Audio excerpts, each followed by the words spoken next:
welcome to Archbishop Rummel Baseball on 106.7 The Ticket.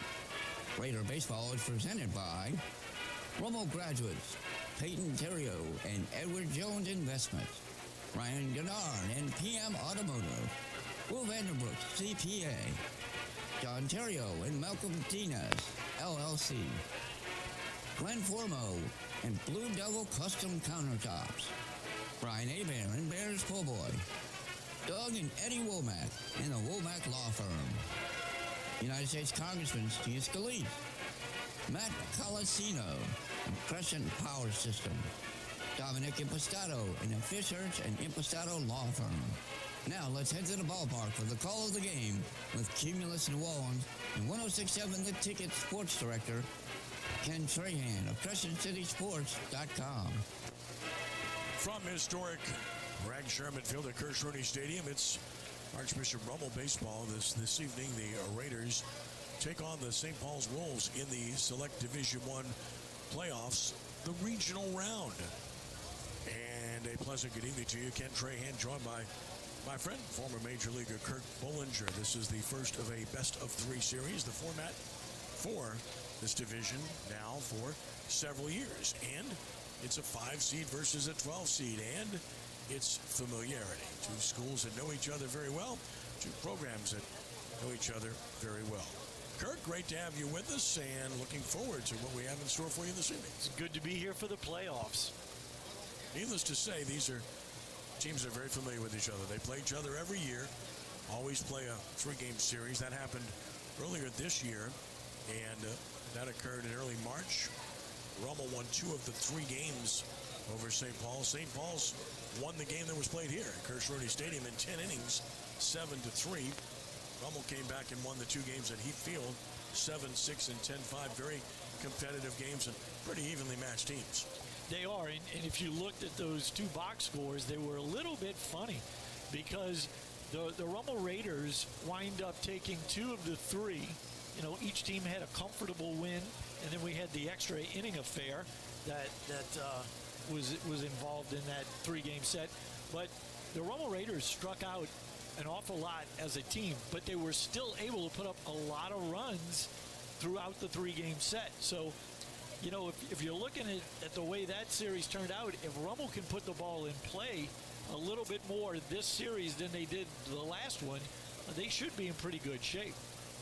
St. Paul's comes in with a record of 20-8 under the direction of Mike Scanlon, outstanding coach, former head coach at De La Salle. He's come to St. Paul's and done an excellent job with the Wolves, who won a state championship back in 2019 when they defeated Archbishop Rummel in the state championship game. That's right. In Sulphur. It's a storied program, a really good one. It's got Rick Malden down there helping him. It's great to see Rick earlier and talk with him, but this is a solid St. Paul's squad. They play a good schedule, and they're 20-8 overall, and they've got some excellent players, and it starts at the top with Blake Kelsey and Brennan Villa, Jude Reason, the 2-way player, who's a pitcher tonight and cleanup hitters, an excellent player for St. Paul's. Yeah, I mean, this team is going to give Rummel everything they can handle. They're fired up. You were down in the dugout a little bit earlier. You were telling me there's a lot of confidence in that St. Paul's dugout, so they're not going to be intimidated, even though they're the 12 seed playing at the 5-seed Rummel Raiders. Well, the Rummel's a good baseball team, 25-8 on the season, and the Raiders were a breath away from being a much higher seed. And I say that because Rummel had 4 games that got away in the last inning or 2 this season where Raiders actually led in those games, and that's been a big issue, is finishing games. When you say 25-8 and you're talking about a big issue, that tells you a lot. They could have been a 1 or 2 seed had they closed those games, but that's the capability of this team. And it all starts with Owen Nugent, who is the pitcher of the year in District 9-5A, the all-league team announced today. And Owen is 8-0, and he's been all that. He's a good 2-way player. Hits in the 3-hole. The freshman, Bo Stevens, has been terrific for Rummel all season long. Ian Smith, good hitter, good shortstop as well. It's a good Raiders team. I think you hit the nail on the head. The key is going to be Owen Nugent today. But throughout the series, it's going to be the starting pitchers for the Rummel Raiders being as efficient as they possibly can be, because where Rummel has failed this season has been late in games when they had to go to the bullpen.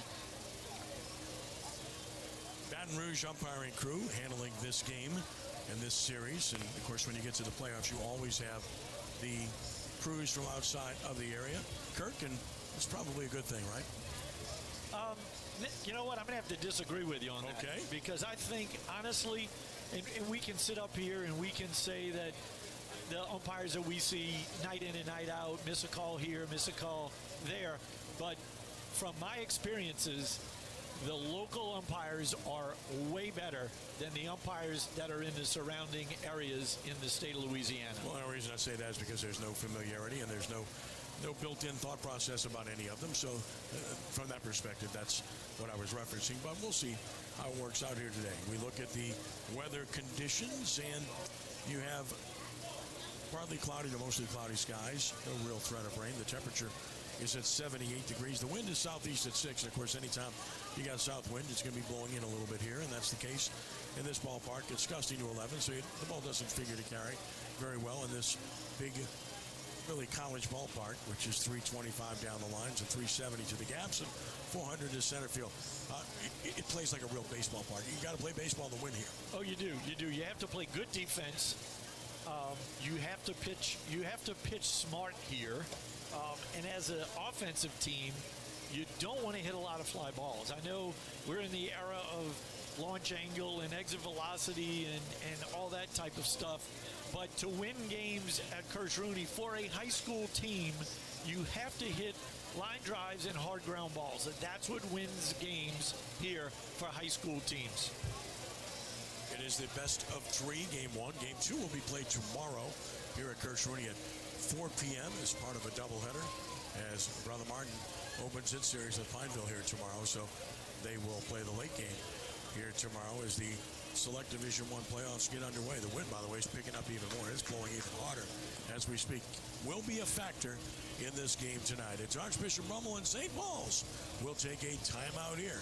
We will return to give you the starting lineups, and we'll have the first pitch coming up as well. Stay with us on our triple cast here on 106.7 The Ticket at CrescentCitySports.com. That's where the Gulf Coast Sports and Entertainment Network.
Rooney Stadium. It's Archbishop Rummel at St. Paul's Select Division I playoffs. Game 1 of this best-of-3 series. Ken Trahan with Kurt Bollinger set the starting lineups for you. First of all, for St. Paul's, 20-8, under the direction of Mike Scanlon. Leading off is Blake Kelsey at third base. Clay Sims, the DH, bats second. Brennan Villa is in left field, hitting third. Jude Reason, the cleanup hitter, at pitcher. Easton Springman, the right fielder, bats fifth. Will Claymont's at first base, hits sixth. Brody Bootery at second base will bat seventh. It's Cooper Bertrand hitting eighth at shortstop. And Preston Cuevas, the center fielder, bats ninth. Graham Lang is the catcher, not hitting. It's Kelsey, Sims, and Villa. Reason, Springman, and Claymont's. Bootery, Bertrand, and Cuevas. Lang not batting. We'll give you the Raider lineup coming up, but first we'll have the invocation to be followed by the national anthem.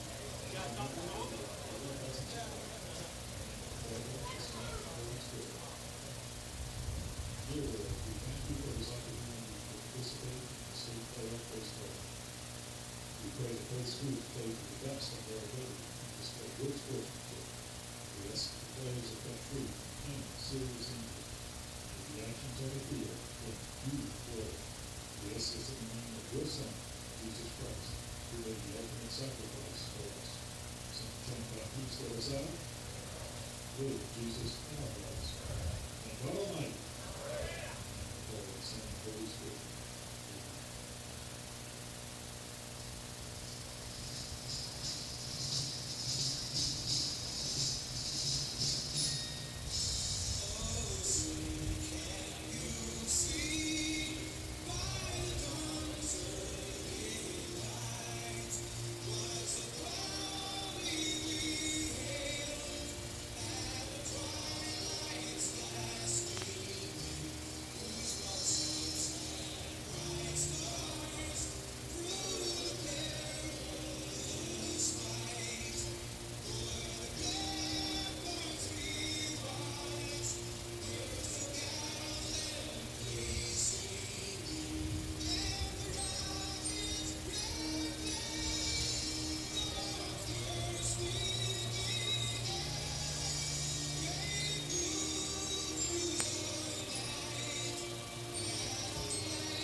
Archbishop Rummel, left field, Bo Stevens leading off.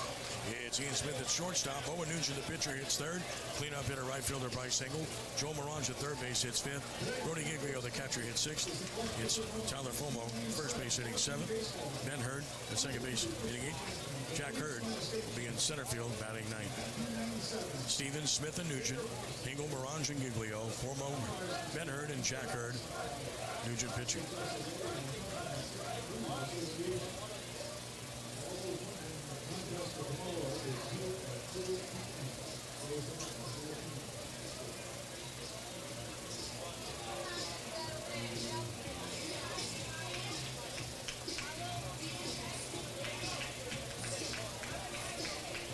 And a pleasant good evening and welcome to Rex Sherman Field at Crescent Stadium for this evening's Select Division I playoff game. It's game number 1 of a best-of-3 series between the 5th-seeded Archbishop Rummel Raiders and the number 12 seed St. Paul's Wolves.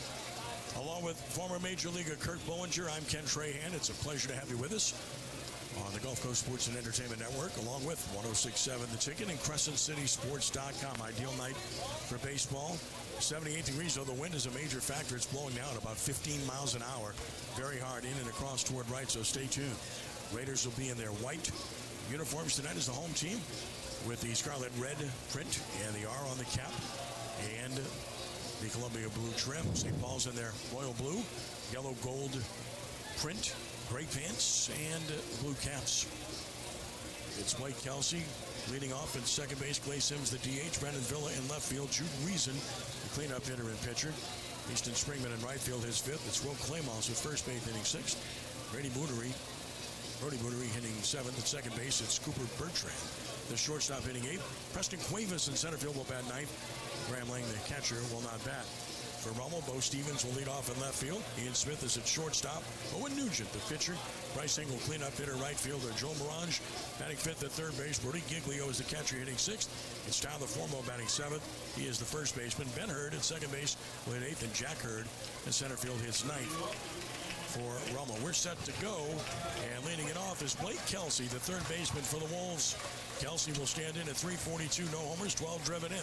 2 for 10 against Rummel on the season. First pitch is swung on and grounded to short. Ian Smith gloves, sets, throws right on the money. 1 pitch, 1 out, and a 6-3 put out as Smith retires Kelsey. Great start right there for Owen Nugent and the Rummel Raiders. One of the keys to the game, as we talked about in the pregame show, is the starting pitchers for the Rummel Raiders being as efficient as possible, and you can't be any more efficient than that. Clay Sims, the DH, will bat at .284, 3 homers, 17 driven in. Takes a breaking ball that sits high. He's 3 for 11 against Rummel on the season with 3 runs driven in. Raiders play straight away defensively, infield and outfield. The lights are on to start the ball game, and the 1-0 pitch is a swing and a fly ball hit to right, over toward the line. Wynn working on it. Hingle gets over there, and he makes the catch. Laying down, going up against the side fence. That's a heck of a play with the wind howling in that direction. He stayed with it all the way, Kurt. That's an excellent play. Yep, he battled that wind all the way into the barrier in foul territory. Ingles had some issues out in right field earlier this year. Out at UNO, we saw a couple of balls that maybe he should have gotten to but didn't. But he didn't fail Owen Nugent right there. Nice play. Brendan Villa takes a pitch away for ball 1. Left-handed hitter, the 1-0, and a swing and a foul. That got a piece, I think, of Giglio. It's 1-1. Villa, 322, no homers, and 17 driven in. He's hit Rummel well, 5 for 11 in the 3 games, with 3 runs driven in. Umpire going to give the catcher time to recover, but he looks to be fine after he took one. Off the swing of Villa. They play him slightly to pull, in center field in particular, with Jack Hurd. Left-handed hitter back in, Villa, with a 1-1 count from Owen Nugent. 8-0 on the season. The pitch, swing and a roller towards second. Coming to get it, Hurd has the glove and throw, and he got him by a half step. And the inning is over. A 1-2-3 inning recorded by Nugent. Nothing across their St. Paul's. Bottom of the first is coming. It's the Wolves nothing, and the Raiders coming to the plate. And we're back in a moment on CrescentCitySports.com. 106.7 The Ticket. And here on the Gulf Coast Sports and Entertainment Network.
Take to the field. Villa left, Cuevas center, Springman at right, Kelsey third, Bertrand short, Buttery second, and Clemons first with Lane catching.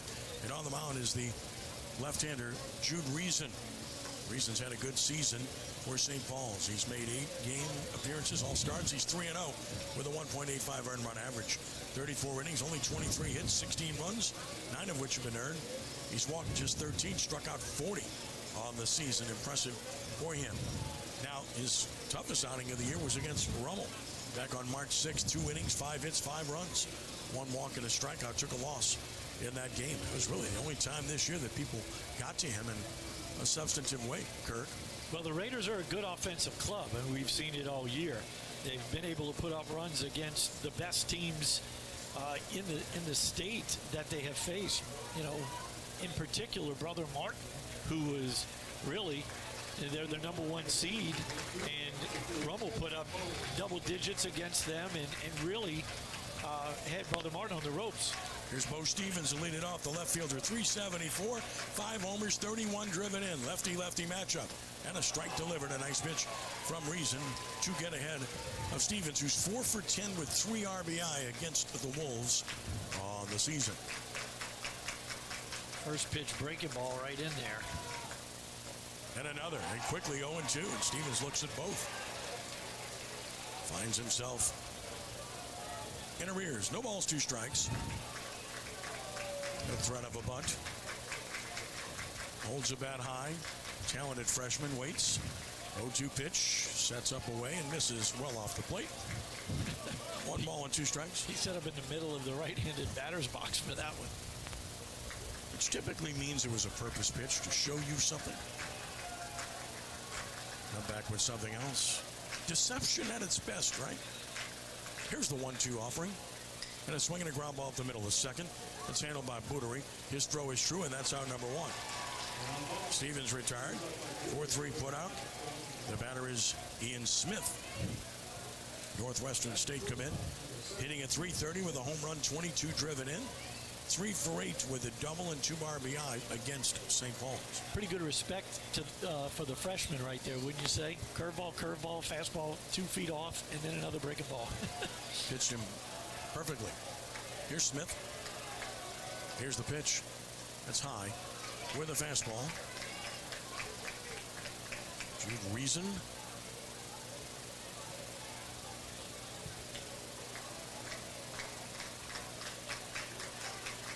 1-0 pitch. Swing and a ball hit in the air to left field. Won't carry.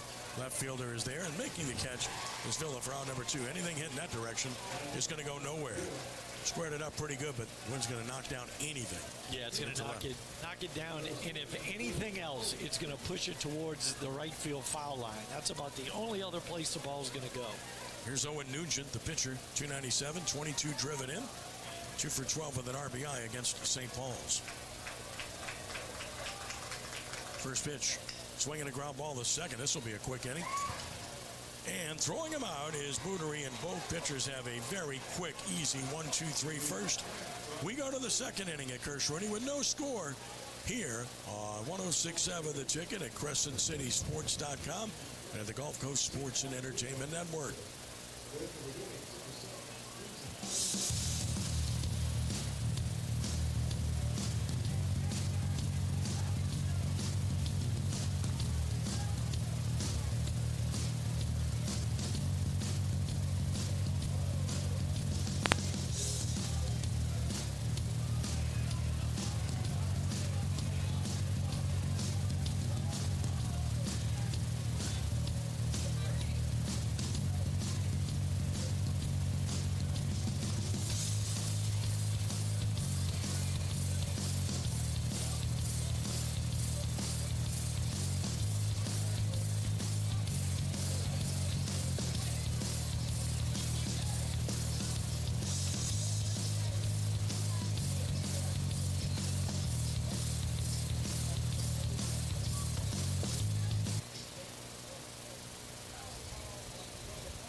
Series. Ken Trahan, Kirk Bullinger with you from historic Kershruny Stadium, Rex Sherman Field. Owen Nugent back to the mound. He threw just 6 pitches in the first inning, and Jude Reason threw just 7 pitches in the first inning. So, talk about economical. That's about as good as it gets. Yeah, I mean, they combined for 13, and that's typically where you want to be per inning on one side of it.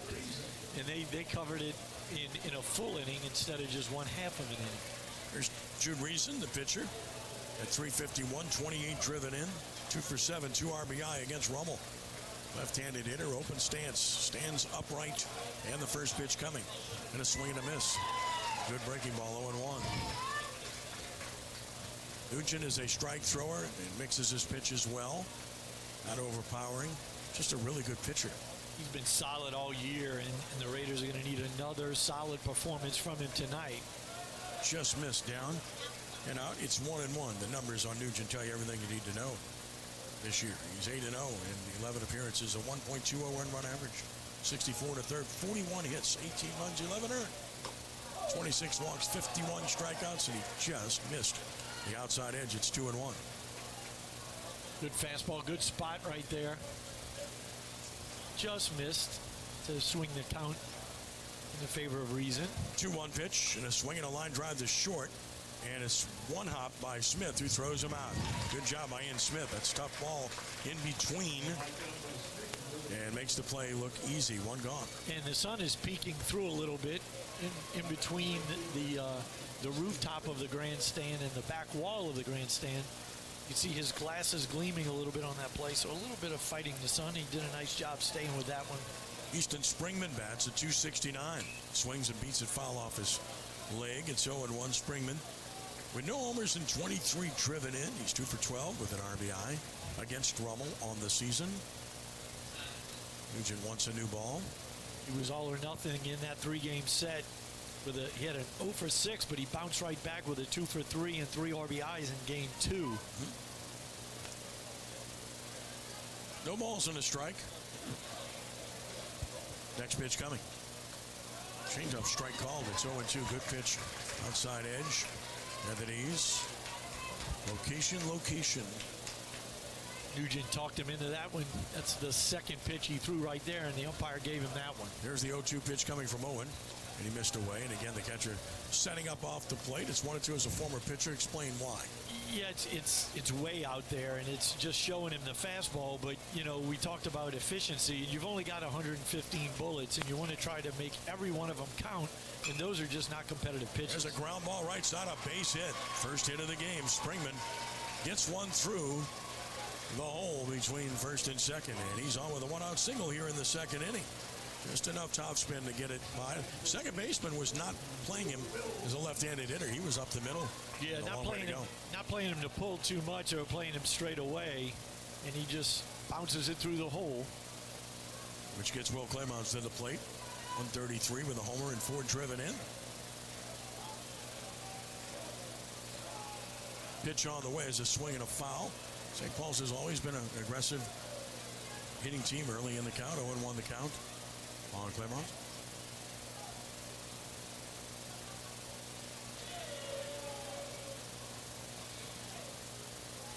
When a guy's around the plate like Owen Nugent is, you know, it's okay to be aggressive if you're going to barrel some balls up. If you're not, then you're playing right into his hand. It was similar to the approach against Greg Maddux back in the day. You knew he was going to throw strikes, and you didn't want to get behind because he had so many weapons, but at the same time, you didn't want to give him early, easy outs, and he was so good at missing barrels.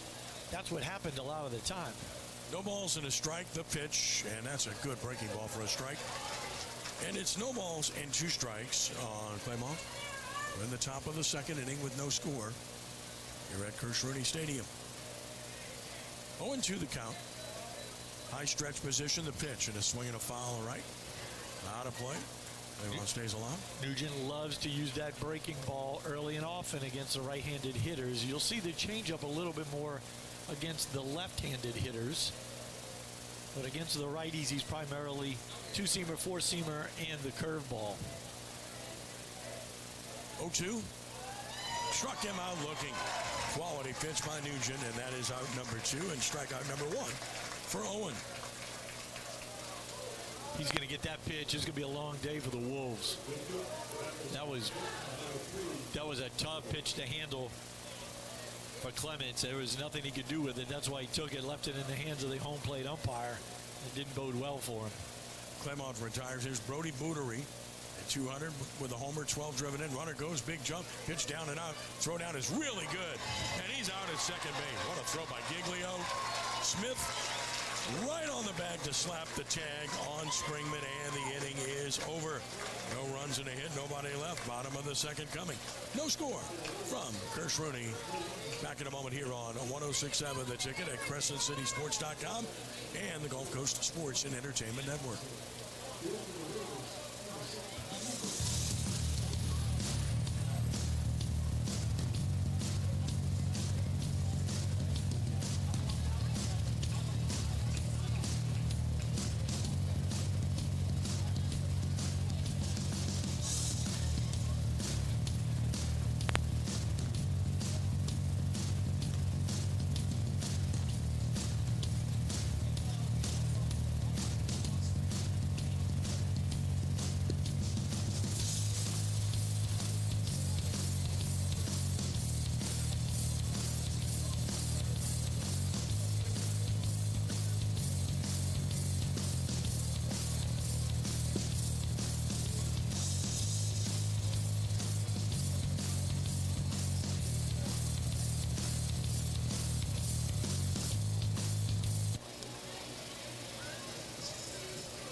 Crescent City Sports is brought to you by the Lamarck Motor Company in Kenner.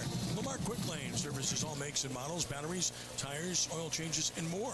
All done quickly while you enjoy some popcorn. Must be a Reason. And Reason is back to the mound after a 1-2-3 first, and Jude bounces the first pitch. The ball one. How do you like that? Somehow I knew that was going to get worked in there. You somehow knew that was it. You got it, buddy. Bryce Engel, 372, tops on the team. Well, second on the team, actually. No homers, 25 driven in. 3 for 9, a double and an RBI against St. Paul's. 1-0 pitch to Engel. Swinging a ground ball toward third. That is foul. Foul ball. And the count evens up at a ball and a strike on Engel. It's a good day to hit the ball on the ground and the hit line drives. Fly balls are not going to go very far. They might be an adventure, though, at times. Wind is not as brisk as it was earlier, but it's still blowing in. It'll change directions a little bit. It'll go from blowing straight in, and then it'll blow south to southeast. Yeah. There's a breaking ball away, and it's 2 balls and a strike on Hingle in the bottom of the second inning with no score.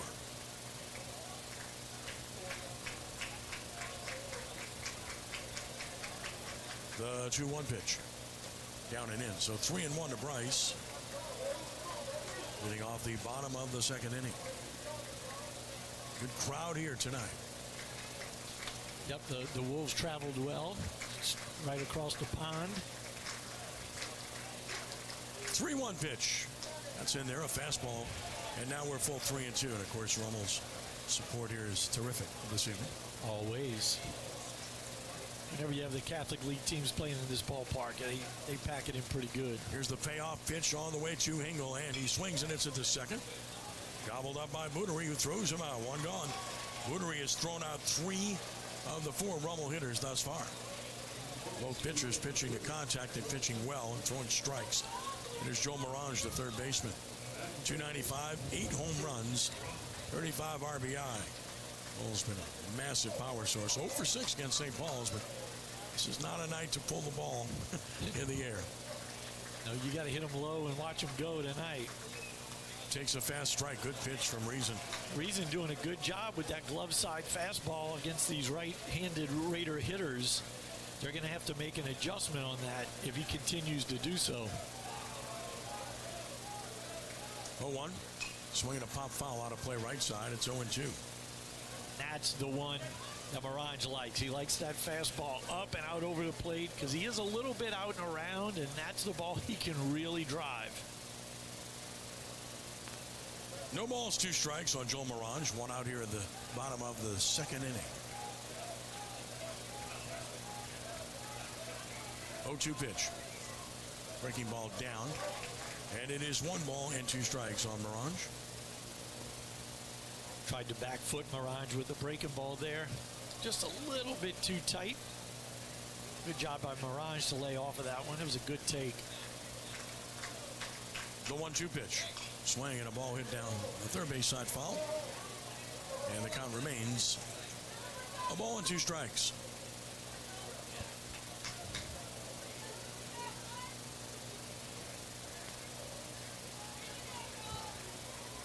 Joel taking his time, getting back in from the right side.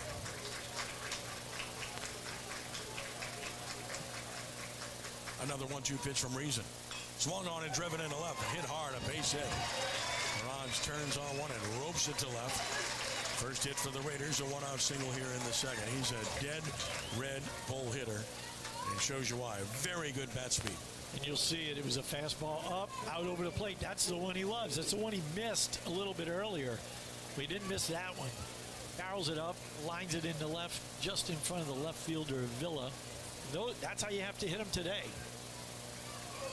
Brody Giglio, the catcher, 284. He's got 5 home runs, 26 driven in. 3 for 11 with 2 RBIs against St. Paul. Pitch on the way. Breaking ball strike. It's 0-1. Morange can run, trying to get a read. He's 12 for 13 in the stolen base department. He's a good runner, good athlete. Giglio's a pretty good handler of the bat, strong hitter. Strong thrower. We saw that at the end of the inning. Big hole through the right side. Good lead at first. And a move over there. It's back easily, so you got to look at a move. That was the Sunday move on Wednesday. He's dancing off of first, a big lead. Reason will eye him. Not going. Pitch is down. Nice block by Lang to keep the runner at first, and the count equals at 1-1.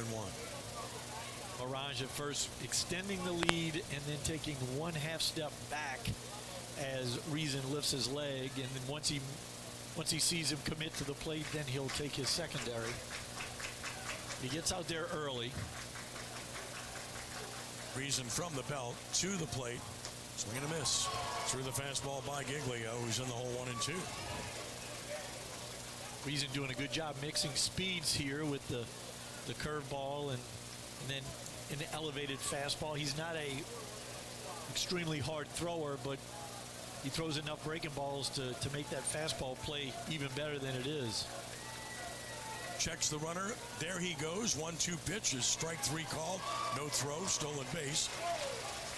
So it's out number 2. First strikeout recorded by Reason, and Giglio was frozen. But Mirage gets to scoring position with 2 outs with his 13th stolen base of the season.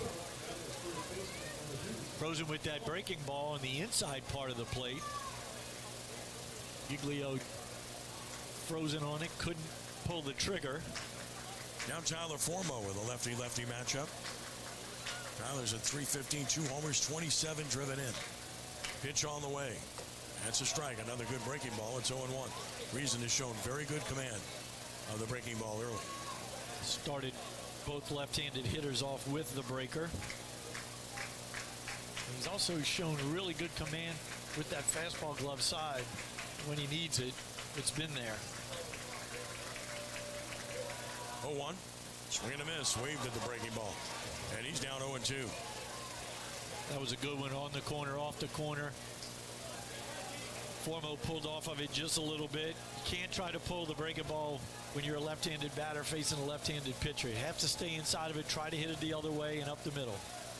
On 0-2, has him set up, runner away from second. The pitch on the way. Swing and a miss, 3 breaking balls. Took care of Formo in easy fashion. They'll throw him out for the inning-ending strikeout. Back-to-back strikeouts gets Reason out of the inning. No runs hit, nobody left. Rather, 1 man left on base. We played 2 innings, and there is no score from Kirsch Rooney. And we'll return in a moment here on 106.7 The Ticket at the Gulf Coast Sports and Entertainment Network and CrescentCitySports.com.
The third inning with no score from Kirsch-Rooney Stadium. Along with Kirk Bollinger, I'm Ken Trahan. Pleasure to have you with us, listening and watching this evening. Owen Nugent back to the mound. He's only thrown 19 pitches in 2 innings. And he's thrown strikes.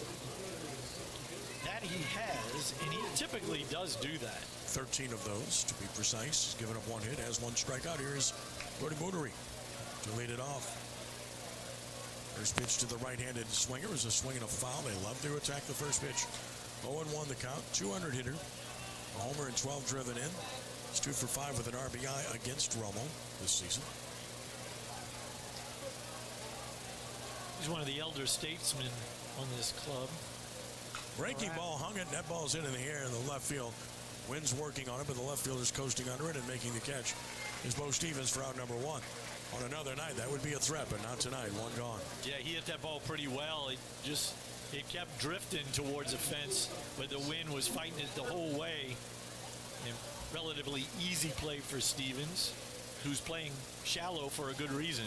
And the wind's not blowing as hard now as it was earlier. Here's Cooper Bertrand swinging a foul back. Again, first pitch swinging. That's what they do. Trying to ambush Nugent. 192 hitter, 11 driven in, 3 for 12 against Rummel with an RBI. Right-handed hitter, open stance out of a crouch, swing and a foul. Right side again out of play. And quickly Bertrand's in the hole. No balls and 2 strikes. Game 2 to be played here tomorrow at 4 p.m. in this best of 3 series. 0-2 on Bertrand. Next pitch is coming. Fastball missing up and away. And it's 1-2.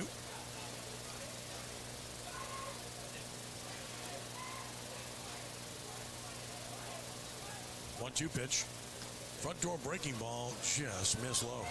Broke over the plate. Catcher might have thought he had it. It's 2-2. Nugent wanted it. He thought it was a strike. We had the ABS challenge system. I think he would have tapped the cap. He wanted it. 2-2 pitch. It's down in, and so he's run it full as a result. So it's full 3-2 on Bertrand. I like the ABS system.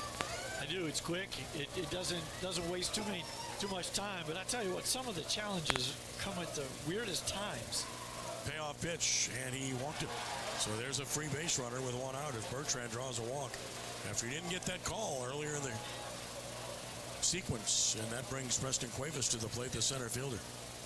Yeah, you can't let that one possibly missed call affect the rest of the at-bat. I expect Nugent to bounce back right here. You know Cuevas probably going to attack that first pitch if it's appetizing. 231 hitter, 9 RBI, 1 for 3 against Rummel. It's a breaking ball high and away, and it's 1-0. Orange playing in at third. Interesting alignment. They've got center fielder playing him opposite way, but the second baseman is a bit up the middle. Swing and a miss. And that's because he wants to be in double play depth and range. 1-1 the count. The point being there's a sizable hole through the right side here. The outfielders are almost in the shape of a V. They're deep in right, shallow in center, and deep in left. High and away, 2 balls and a strike. So falling behind here. Cuevas, the 9-hole hitter for the Wolves. We're scoreless on the top of the third. Nugent is really quick to the plate. Swing and a miss. Yeah, he's hard to run on. 2-2. Nugent against St. Paul's. Back on March 5th, 6 innings, 8 hits, 2 runs. Walked 3, struck out 5. They let a lead get away in the 7th inning and lost in 10 innings on that night. And he struck him out looking with a good fastball for out number 2, and strikeout number 2 for Owen. No doubter, and now it's Blake Kelsey who grounded out to short on the first pitch of the game. There's Kelsey. Looked like a quick step changeup right there by Nugent. And this is a good opportunity for the Wolves to run. Giglio's going to have to get ready. Left-handed batter, leadoff batter. If he gets thrown out, you got 1, 2, 3. Pitch, I guess, was high. Got a lot of the plate, and it's 1-0.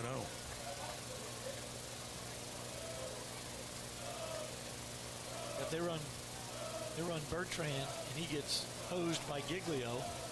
You got 1, 2, 3 starting off in the third.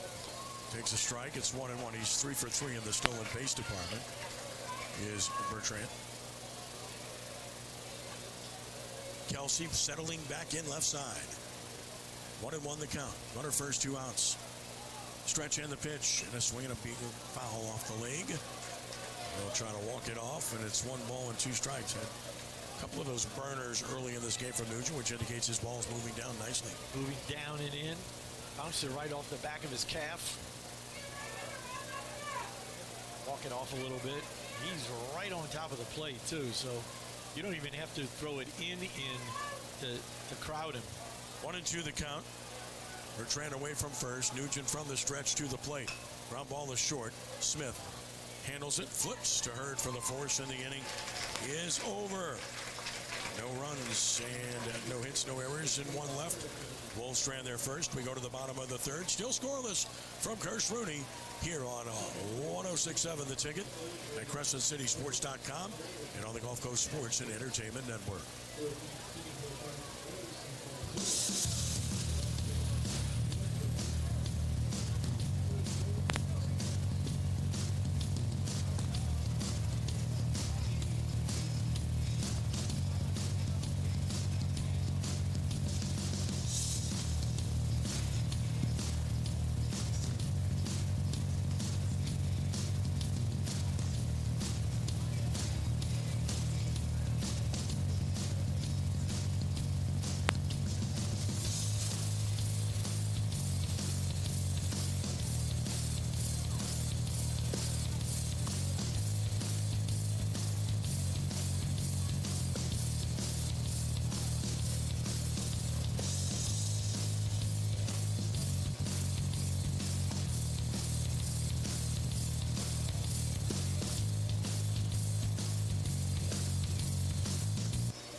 Third inning, no score.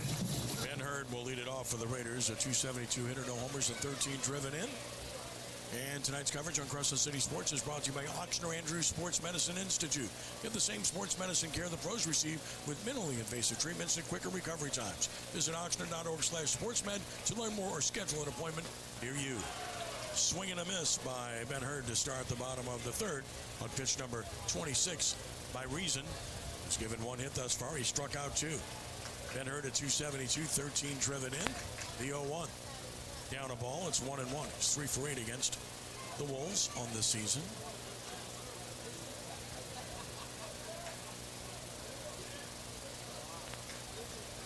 Somebody's got to get a leadoff runner on. Leadoff batter on. It's high. And it's 2 balls and a strike to Hurd.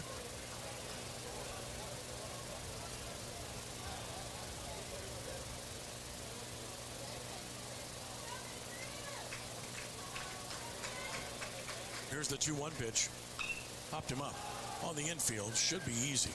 First baseman coasting over is there and making the catch is Clemons for out number 1. Ben Hurd pops to first, and now Jack Hurd, no relation, will bat. Spelled differently. 228 hitter with 6 driven in. He's 1 for 9 against the Wolves. Good fastball in on the hands of Ben Hurd. Gets him to pop up softly to the first baseman, Clements. Reason's done a very good job of commanding that side of the plate with the fastball against the right-handed hitters. Missed away, ball 1.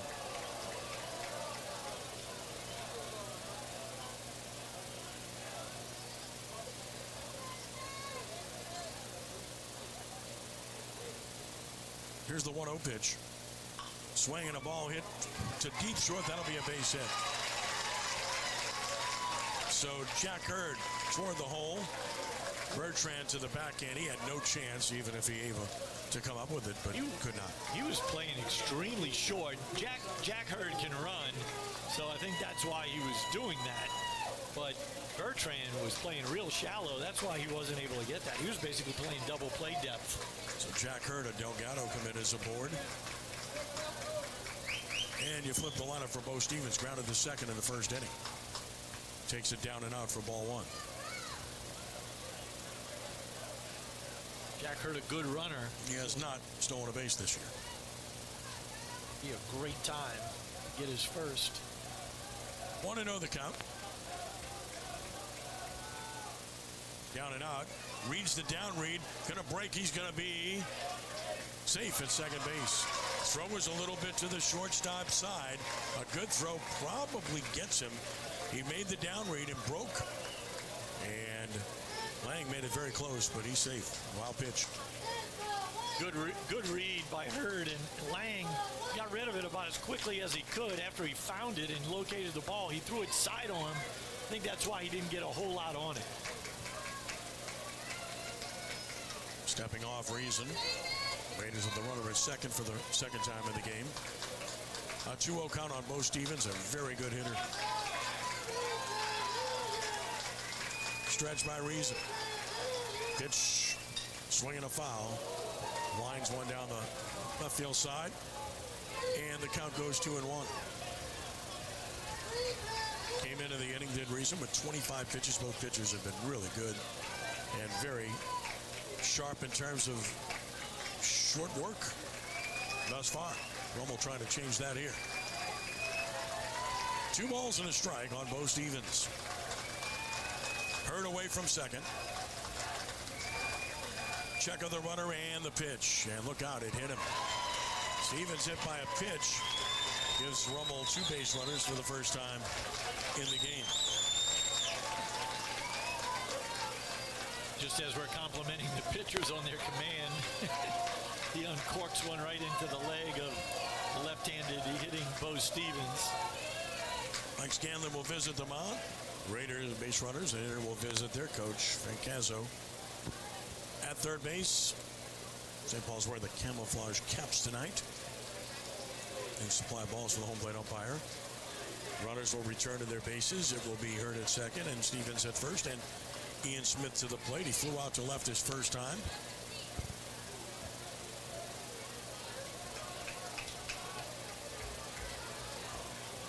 Just a great ballpark here and a really good atmosphere. Anytime you come here, I'm fortunate to be here a lot. Doing high school games and Delgado games. And it's one of those places where you get that automatic great feeling about a baseball game. It's kind of your home away from home. It is. These days, isn't it? You feel it. You know, it's one of those places you just kind of feel it all. You walk in, you've got the concession stand right at the entrance. It smells excellent. 2 on and 1 out. Turn towards second, no throw. Popcorn hot dogs. Yeah, the Rooney dogs, man. The Rooney dog. Is that like a Dodger dog? The Rooney dog. Better than a Dodger dog. The Rooney dog rivals the Dodger dog, okay? That's all there is to it. Tyler says it's better. It's better. There we go. That's enough. Enough for me. Another turn towards second. So twice, Reason is showing much attention to Jack Hurd, the lead runner. Shortstop is cheating up the middle, at least at the moment, which creates quite a bit of hitting room for Smith through the left side. Pull one to left field his first time. Reason stretching. Shortstop peels off. Pitch is a strike. Good breaking ball. And it's 0-1. Good curveball. You could see Ian Smith take his initial stance in the batter's box, and then he crept forward almost as if he was expecting something off speed. And if they're going to pitch him off speed and they have the shortstop holding Hurd on at second, you're right. He's going to have a lot of room to work with in that 5-hole.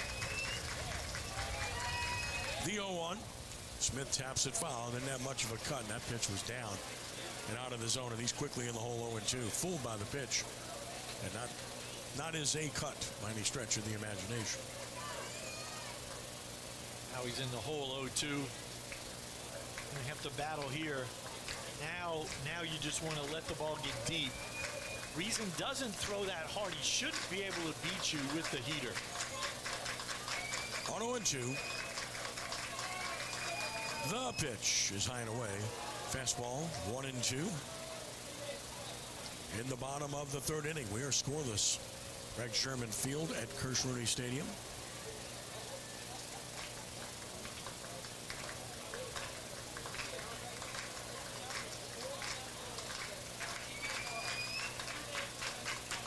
On 1-2. Once more, Reason is ready. Reason is pitching.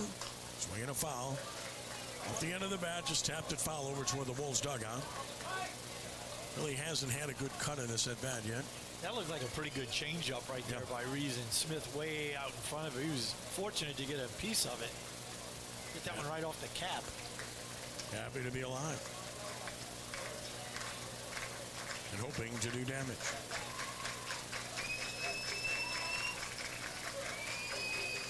Another 1-2. And he took strike 3. Good pitch, inside edge, hauls him out, and 2 gone. And now it's up to Nugent. Strikeout number 3, recorded by Reason. Worked that breaking ball right under his hands. Smith didn't like the call. It was you can't take that pitch with 2 strikes. Right, exactly, yeah. No chance. Here's Nugent. Rounded the second his first time.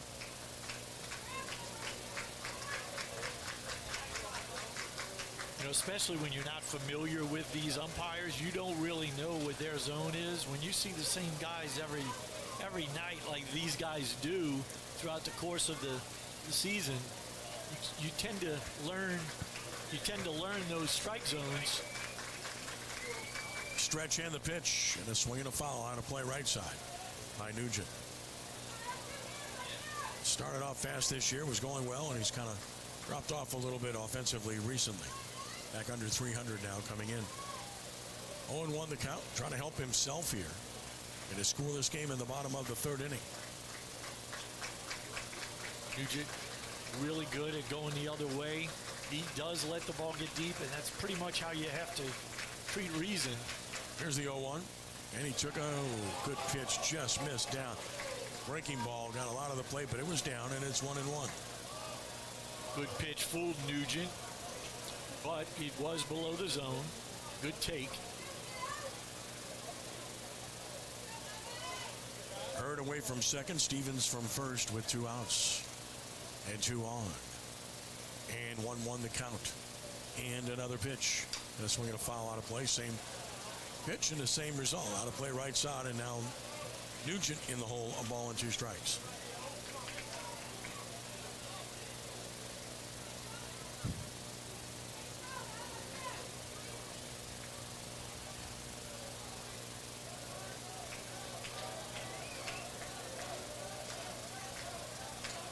One and 2 the count.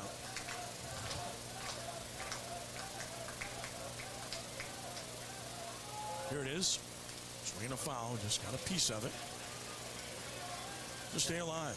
You got a piece of everybody right there. You got a piece of the mitt, got a piece of the umpire, got a piece of the ball. Yeah, well, one of those funny sounds too. It means it probably touched flesh somewhere. Everybody's fine. Those do not feel good. Ball never feels good when it hits you, man. I don't care where you're at or where it hits you. It always seems like it hits you where you don't have the coverage with the chest protector. 1 and 2 the count. Check of the runners. There they go. The pitch is a ball, and it's a double steal. And St. Paul's dugout wanted the strike call there. Pretty good pitch. It really was. It goes as a double steal. Hurd to third, Stevens to second.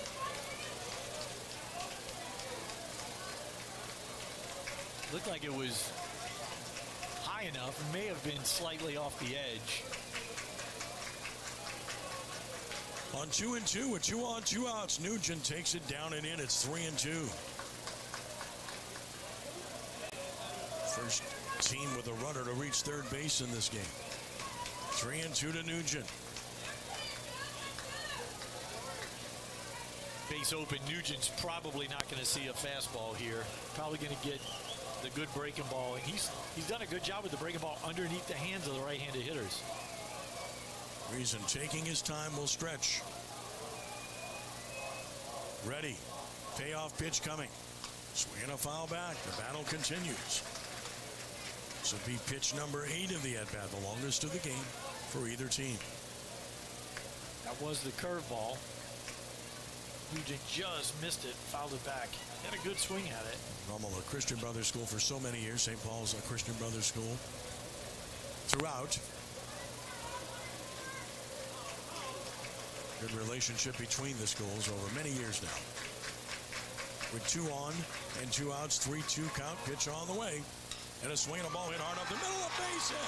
1 run is home. 2 runs are going to score. Owen Nugent delivers the big 2-out, 2-run single. Rummel leads it 2-0.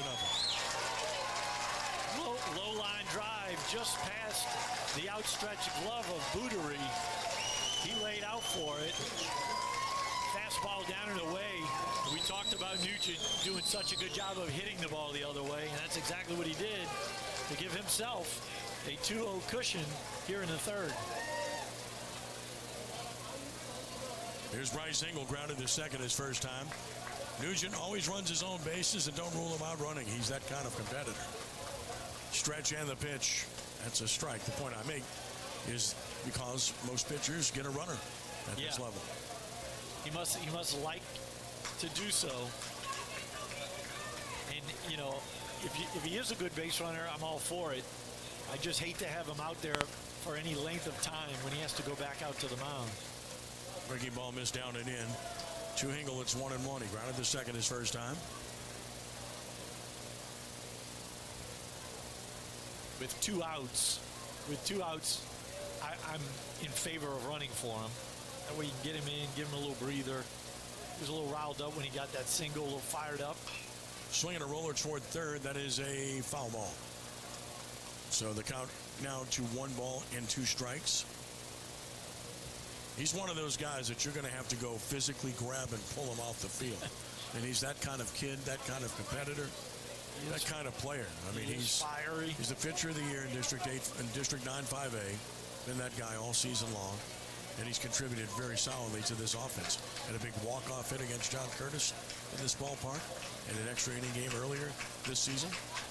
Those were RBIs 23 and 24 for him on the season, so doing a pretty good job. There's a wild pitch, hit the plate, kicks away, and that means Nugent will get into scoring position. So second wild pitch of the inning for Reason puts another runner in scoring position for the Raiders. Up 2-0 and a 2-2 count on Hingle.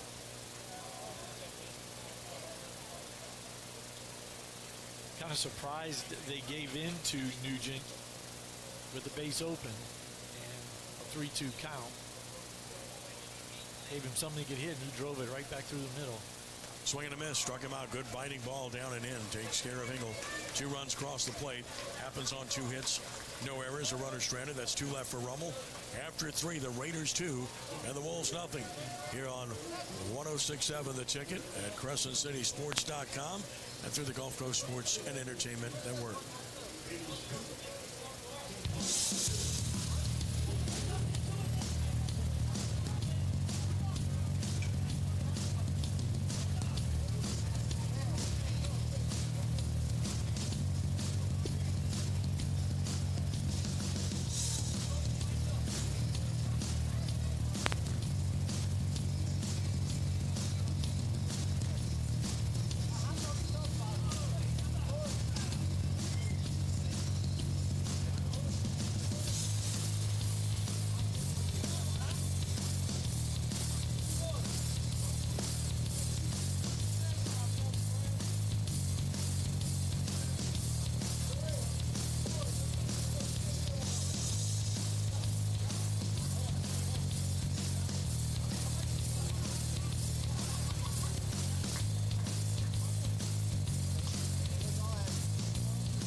Rummel, no runs, 1 hit, no errors, and 1 left St. Paul's. As we go to the 4th inning, Owen Nugent staked to the lead because he staked himself to the lead with a 2-run single. Owen has thrown 36 pitches in 3 innings. He has walked 1, and he has struck out 2, allowing 1 hit. He'll face the heart of the order for the Wolves, 2, 3, and 4 in the 4th. Sims, Villa, and Reason for St. Paul's. Sun begins to recede from view here a bit. Field is now covered in shade. No issues there whatsoever with vision. Here is Sims, who hit the fly ball to the right that Hingle made an excellent play on. Racing in the foul territory up against the side fence. Back in the 1st inning. Sims is their power source for the Wolves. 3 homers. He leads the team. First pitch is a strike called. It's 0-1. And the ball he hit to right field was deep. It was deep down into that corner, where that side barrier angles in towards the foul line. The 0-1 pitch. Missing high and away. Count even at a ball and a strike. 2-0 Rummel here in the top of the 4th inning. Game 1, best of 3. Breaking ball missing way outside and low. So it's 2 balls and a strike to Sims.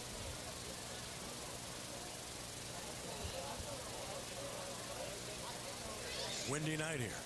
2-1. Swinging a base hit up the middle. Sims a strong young man, and he rips one up the middle for a leadoff single. And the first time the Wolves have had the leadoff man aboard, trying to answer the 2 runs Rummel just put up. And best hitters up there. First gets it done, and now Brennan Villa High fastball out over the plate. Sims just swatted it right back up the middle for a knock. Bring up the left-handed hitting Villa. Villa grounded the second to end the first. Takes one. Ooh, he called it inside. Wanted to call it a strike. Thought about it. 1-0 the count. And the pitch to Villa. Swinging a foul back. He was on that fastball. It's 1-1. Turned it loose, fouled it straight back. Right on it.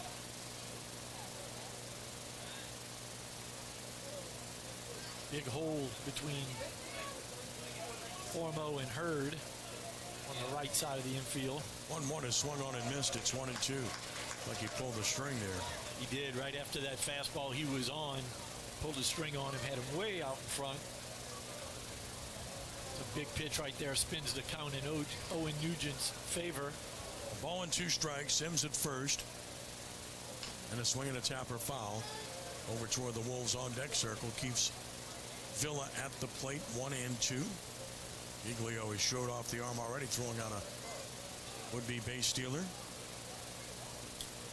Retired Villa on the changeup last time around. It's been effective this at bat as well.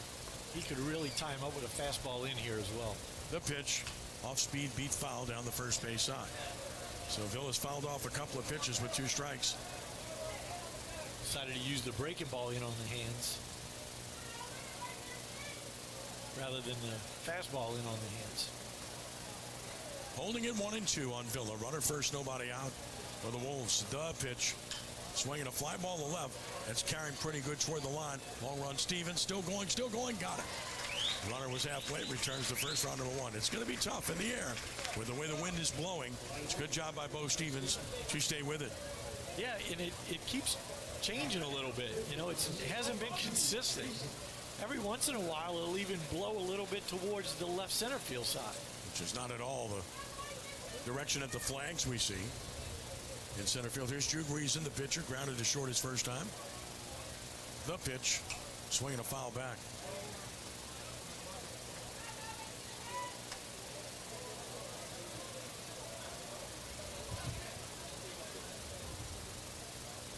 Reason settling back in.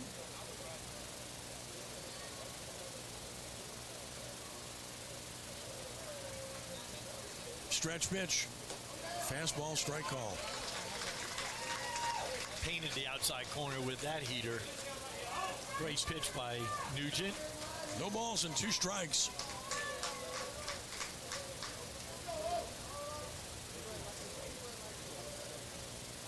And another, way high and outside. So the count goes to 1-2. He's really only had that one hiccup, that walk, that lengthy at bat to Bertrand. That was it. Other than that, he's commanded the ball very well tonight and has been very efficient. 1-2. Swinging a foul back. Had a good cut. Center fielder Hurd is very shallow. In this big ballpark, a lot of room beyond him. Yeah, if you find a gap, you're going to be running for a little while. Sims at first. 1 out for the Wolves here in the top of the 4th. Stepping off Nugent. Raiders have a 2-0 lead. Looks like that outfield was freshly cut today. You've got the striping out there, so it's gonna play quick. If you can hit a low line drive into a gap, it's gonna get to the wall. On 1-2 the pitch, and a swing and a ground ball right side is trouble. Base hit to right. Runner's gonna round second. He's gonna check in there as Reason rolls one through the right side. Second time we've seen the second baseman cheating up the middle against a left-handed hitter, resulting in a base hit for St. Paul's. Both of their hits have been the same way. Playing double play depth. Looks like a changeup. Reason was out in front, kind of hooked it right in the hole. Engel does a good job of getting to that ball quickly and not allowing Sims to get to third base.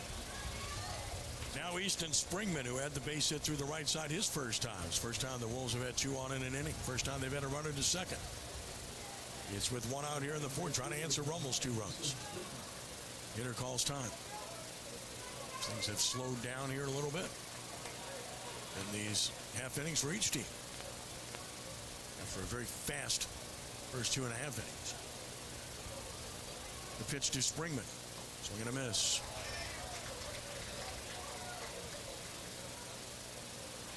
In on his hands, foul tip, hung on by Giglio.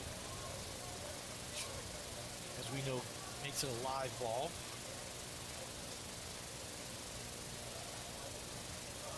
Sims second, Reason first.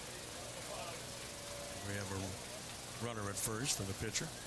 That's in the dirt. Nice play by Giglio, and it's 1 ball and 1 strike. Wolves have Brady Bordes running at first. Bordes, courtesy runner. Giglio does such a good job of handling the Raider pitchers. Great blocker, good framer. Saw the arm earlier. Foul ball to the netting, and the count goes to a ball and 2 strikes. Nugent working Springman in on his hands with the breaking ball and the fastball. Tying him up pretty good. Be interesting to see if he goes back to the changeup here, try to get him to chase. 1-2 the count on Springman. 2 on and 1 out for the Wolves here in the top of the 4th inning.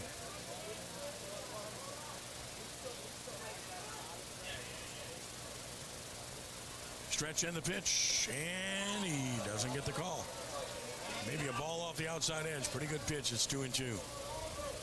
Good effort. Good effort by Nugent right there. And I believe you're right. It was about a ball off. Good take by Springman.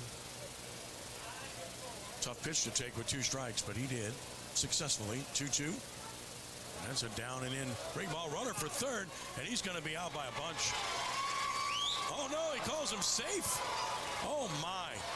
Ball beat him by a bunch. Did Mirage not tag him? It's a terrible call. Well, we need to see that again. That's going to change everything. Frank Cazzo is obviously upset about it. Here it is again. Throw beats him by a bunch. I mean, he looked at it there. Tagged him on his shin before the foot got to the bag. Wasn't even close in my eyes. And there was some hesitation on the call, and that's what I was talking about earlier.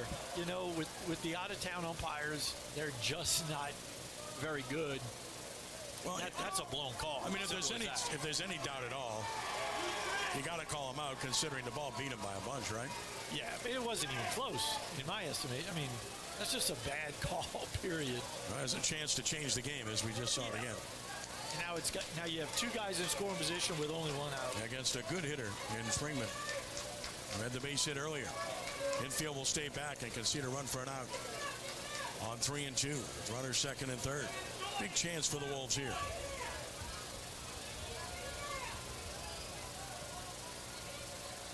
And Nugent steps off. On, it looks like, huh? Yeah, he's going to put him on. Set up the double play ball in the force play. And Frank Cazzo is going to go to the mound and try to make sure his pitcher is under control here. He's too sure if he won't bait somebody coming. He's not happy. He just threw his fist in the air. You can understand why. You know, it's just, it boggles your mind how umpires can miss calls like that. And we see it all the time. You know, you talk about the perfect game for the Detroit Tigers pitcher, Galarraga, a few years ago. I mean, the guy's out by a foot and a half. It's a historical moment, and it gets blown. I mean, that play right there, it's not even close. Well, there were 2 of those. Of course, the 1985 World Series. Correct. Call at first base, right? Is that Denkinger? Is that Don Denkinger? Yeah. Cost the Cardinals a World Series win. Jim Joyce was the Tigers. Correct. Those are terrible calls. Yeah. All right, here's Will Clemens. Bases loaded, 1 out for the Wolves. And a pitch down. It's 1-0. He struck out looking his first time. Major opportunity for St. Paul. Runner third, Sims. Runner second, Bordes. Runner first, Springman. Laymon's back in. 1-0 the count. They're in at first and third. Back at second and short the pitch. He missed inside, and it is 2-0. Coach Cazzo playing the odds right here, rolling the dice a little bit, putting the go-ahead run on base, but Claymont is only a 133 hitter. He doesn't have a lot of at-bats. 2-0 the count. Here's another pitch, and he missed down. So he's 1 pitch away from walking in a run. It's 3-0, and that play has really seemingly unnerved the Raiders a bit here. Yeah, and you can't let those calls affect the way you play. I mean, it's easier said than done. These young men are emotional, and sometimes those emotions get the best of them. That's a strike, and it's 3-1. And if I'm Claymont, I'm taking another pitch here. When you're hitting $133, it probably isn't a bad idea. On 3-1, the pitch, and a swing and a fly ball hit well to center. Herb was playing shallow. He's got to go get it. He will. Catch made. Run scores. Runner will advance to third, and it is a 2-1 ball game on a sacrifice fly by Claymont, who comes through. Good contact. Claymont put some good wood to that one. Coach Cazzo's going to appeal this, saying the runner at third base, Sims, may have left early. So it ends up first and third, 2 outs, a 2-1 game. And Brody Boonery, who flew out to left, will try to put the Wolves on top, or rather try to at least tie it. The runner third could put him on top with an extra base hit. And we'll see how they play with the runner at first as well if they want to do some running. With 2 outs, a lot of options here.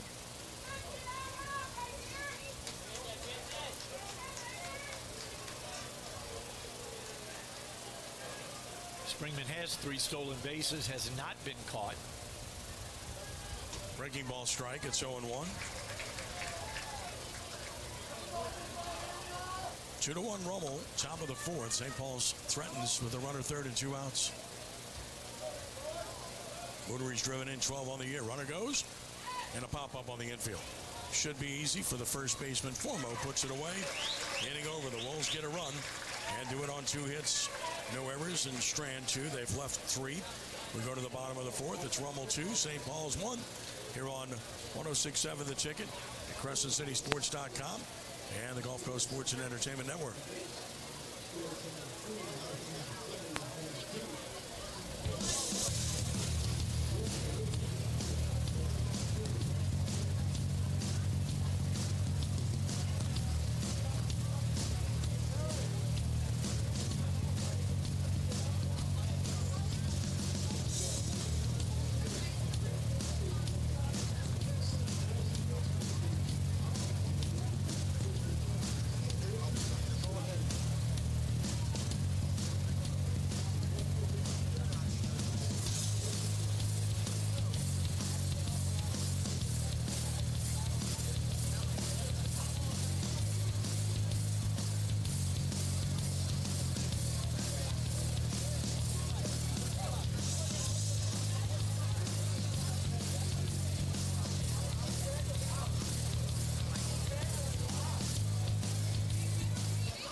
Broadcasting from the Dudley DeBosier Injury Lawyer Studio, this is KKND Port Sulphur, New Orleans, 106.7 The Ticket. Tonight's coverage on Crescent City Sports is brought to you by Gibbs Construction, a leader in the construction industry in Louisiana and the Gulf Coast for more than 45 years, transforming dreams, visions, and plans into reality. Gibbs Construction. Reason back to the mound, faces Mirage leading off the 4th, who takes it down and away. Mirage lined a base hit to left his first time up and stole a base, but was stranded. 2-1 Rummel, bottom of the 4th inning. Raiders need to answer here. Mirage needs to get on base. There's a ground ball to the right side, squirts away and goes into right field for a base hit. That ball had some serious backspin to it. And Mirage gets it by Boonery for his second hit of the game. So leadoff man aboard, hit number 4 for the Raiders. Brody Giglio will bat. Looked like he cued that. The ball just kept running away from the second baseman, Boonery. He was like, come back here, come back here. Couldn't get it. Just kept spinning the opposite direction. Here's Giglio. How do you play this if you're Rummel? I would think swinging. No, he's bunting. Very early, the pitch. He took a strike. Well, if you're going to bunt, you got to bunt. It's 0-1. And the reason I say that is because you got the left-handed hitting Formo on deck who went down in 3 pitches his first time. Yeah, I don't like bunting Giglio here. Not against the lefty. You've got the advantage. He didn't look like he wanted to bunt there. It's 0-1. You got the advantage, and the next batter, you don't have the advantage. Gonna move to first. As much to find out. The ball gets away, and Mirage reads it, and he's going to get to second. There's your bunt. So now runner in scoring position with nobody out on a throwing error. Got to give that to the pitcher, Reason. A runner in scoring position with nobody out. The Raiders have to capitalize here, get that one run back that was given away. Not necessarily by the Raiders either.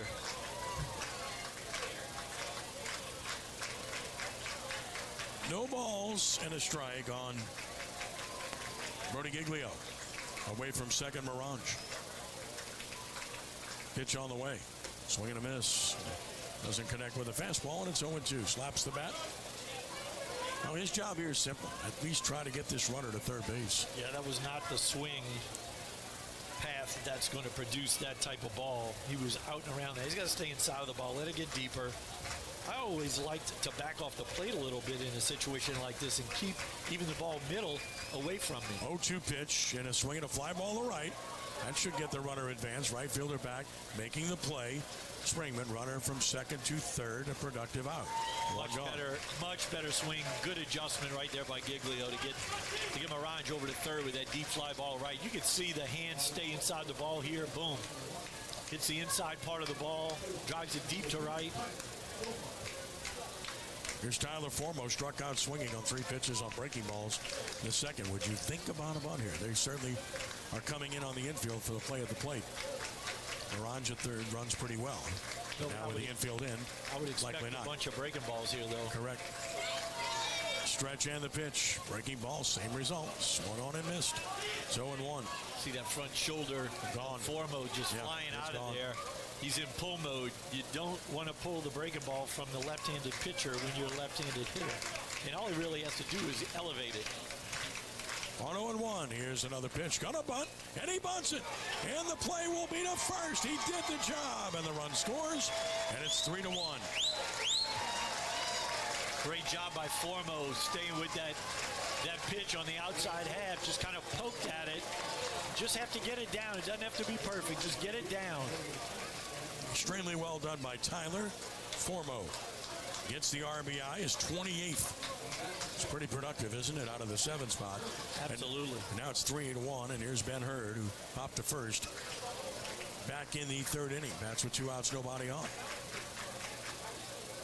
And a swing and a drive into the gap. In left center fields a base hit. A lot of speed as he rounds first and checks in there. Ben Hurd rips a base hit. He's on with 2 outs, which gets Jack Hurd to the plate, who singled his first time and scored. So important for the Raiders to answer the 1 run that the Wolves scored in the top half of the inning. Great job of Morange leading off the inning with the base hit. Comes around to score. Some good situational baseball by the Raiders. Moving the runner over with a fly ball and then scoring him with the squeeze. Hurd swings and fouls it right side. It's 0-1. Over toward the Wolves dugout.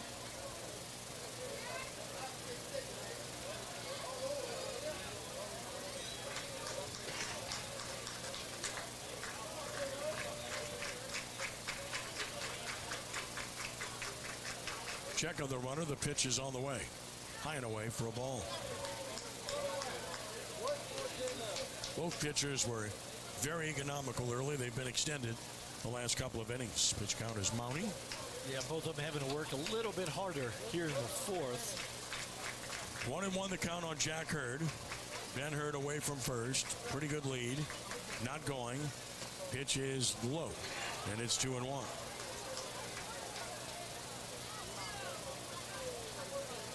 2 hits in the inning. An error definitely contributing.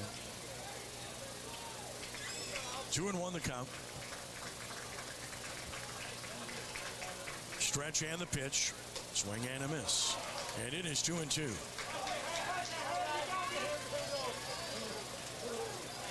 Jack Hurd, who's committed to come to Delgado, steps out. Will stand back in.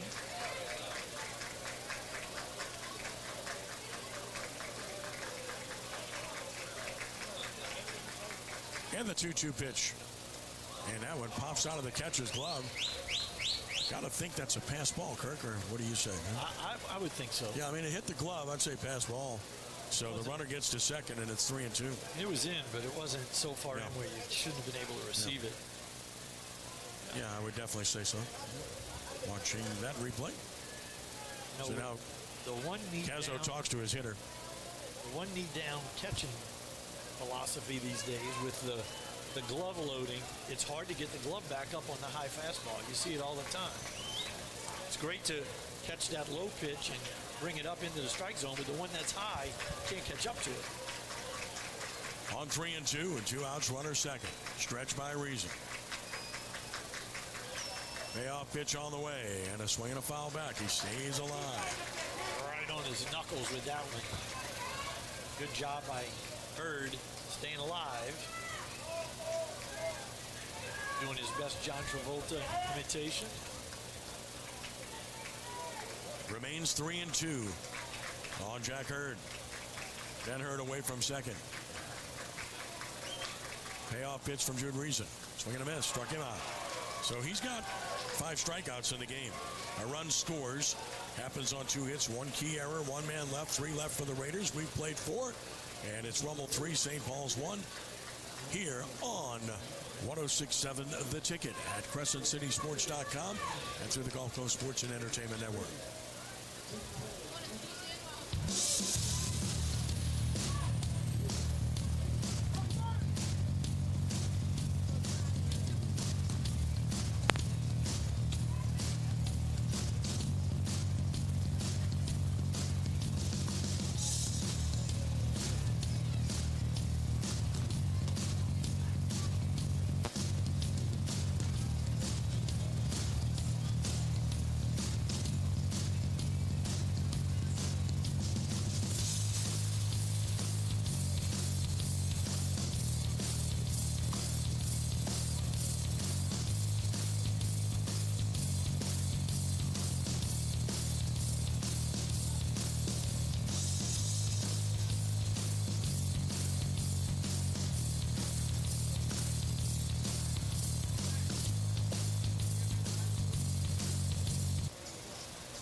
Fifth inning. Of course, these are 7-inning games, and it is 3-1 Archbishop Rummel over St. Paul's. Along with Kirk Bullinger, I'm Ken Trahan. We're so glad you've joined us through 106.7 The Ticket at CrescentCitySports.com and on the Gulf Coast Sports and Entertainment Network. Thank you to our friends there, led by Michael Schaefer. We appreciate you very much. Cooper Bertrand walked his first time. Bats against Nugent, who delivers, and that's rip foul out of play left side. Pitch number 64 for Owen. He's walked a couple, struck out a couple.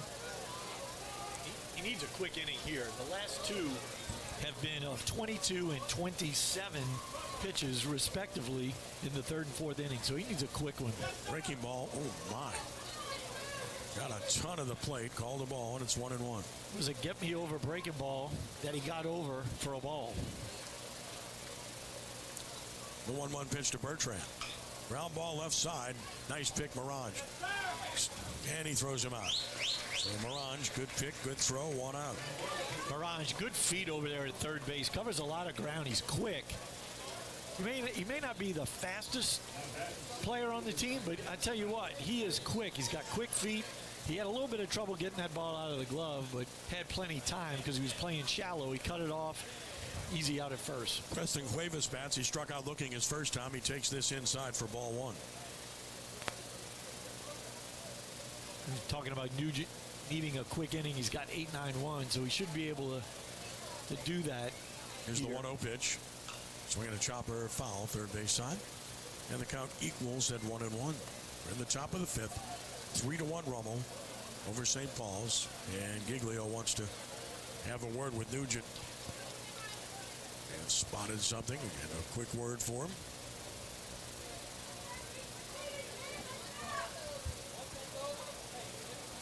A ball and a strike.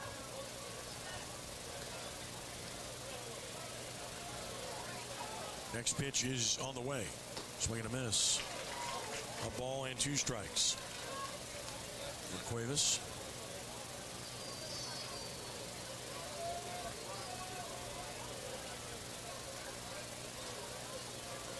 Here's the 1-2. Swing and a foul tip into the mid. He struck him out. Great job by Giglio to snare it. That's not easy on a chip. It's out number 2. It's really not. That ball was boring in on the hands of Cuevas right there. Good job by Giglio. Great pitch. Strikeout number 3 for Nugent. And here is Kelsey, who's grounded out twice. And he swings and shoots this to left. That's trouble down the line. That's going to get down for a hit. Kelsey is going to round first. He's going to take a big turn and stop there with a 2-out single. Good job by Stevens. Hustle over to that ball as Kelsey comes through with a hit. And here comes Clay Sims. Dangerous hitter. Singled his last time. He's 1 for 2. He singled and scored the lone run for the Wolves. And now they've got Kelsey aboard. So let's see how they play with their best base runner. 13 for 14 in the stolen base department. Nugent's quick to the plate. Sims stands in. Nugent Giglio, good combination. Quick to the plate, quick release, and a good strong arm. Pitch is down and out of ball. 1-0 the count. It's a good piece of hitting right there by Kelsey. Fastball out over the plate, stayed inside of it. Shot it down the left field line. Stevens did a great job. Not only did he get to it quick, he barehanded it, got it in a hurry. 1-0 is just missing low. It's 2-0. 2-0 the count.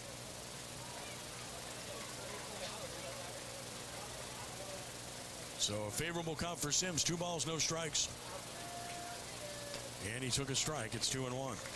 It's a big hitter right here for Nugent. He doesn't want to let this inning get away. He's got it under control as far as the pitch count. It'd be very beneficial if he could put Sims away here. 2 balls and a strike. Runner first, 2 outs, and pitch is high, and it is 3-1. The game has gone on. He's not only thrown more pitches, he's gone deeper in the counts. Remember, St. Paul's swinging very early in the count, especially early in the game. Yeah, a runner like Kelsey can really affect what the pitcher does on the mound. Not going, and the pitch is hit to second base. And they're going to go the short way for the force. So Hurd to Smith, gets the force, and the inning is over. No runs and a hit. No errors in 1 left. That's 4 stranded for the Wolves. Let's take a stretch from Kirsch Rooney. Bottom of the 5th coming. It's Rummel 3, St. Paul's 1 here on 106.7 The Ticket at CrescentCitySports.com and through the Gulf Coast Sports and Entertainment Network.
Tonight's coverage on Crescent City Sports is brought to you by the Lamarck Motor Company in Kenner. Lamarck Lincoln is the only Lincoln Black Label dealership in the market. It's more than ownership, it's membership. Must be a reason. Jude Reason now pitching to Bo Stevens to lead off the bottom of the 5th. Takes it down and out. Bo Stevens is grounded out. He was hit by a pitch, stole a base, scored a run in the 3rd. 3-1 Rummel with the lead here into the bottom of the 5th inning. Reason with pitch 69. This is his 70th pitch of the game. And here it is. That is down and away. It is 2-0. Stevens should be taking right here. Leading off the inning, 2-0 take. Still going to see a good pitch, 2-1. Really want to make Reason work. Try to get into this bullpen with this 3-game series. That is a strike called. It is 2 balls and a strike to Stevens. Always probably a foot off the plate. A strike call. Maybe not a foot, 8 inches. That is low and away, so it is 3 balls and a strike on Bo Stevens.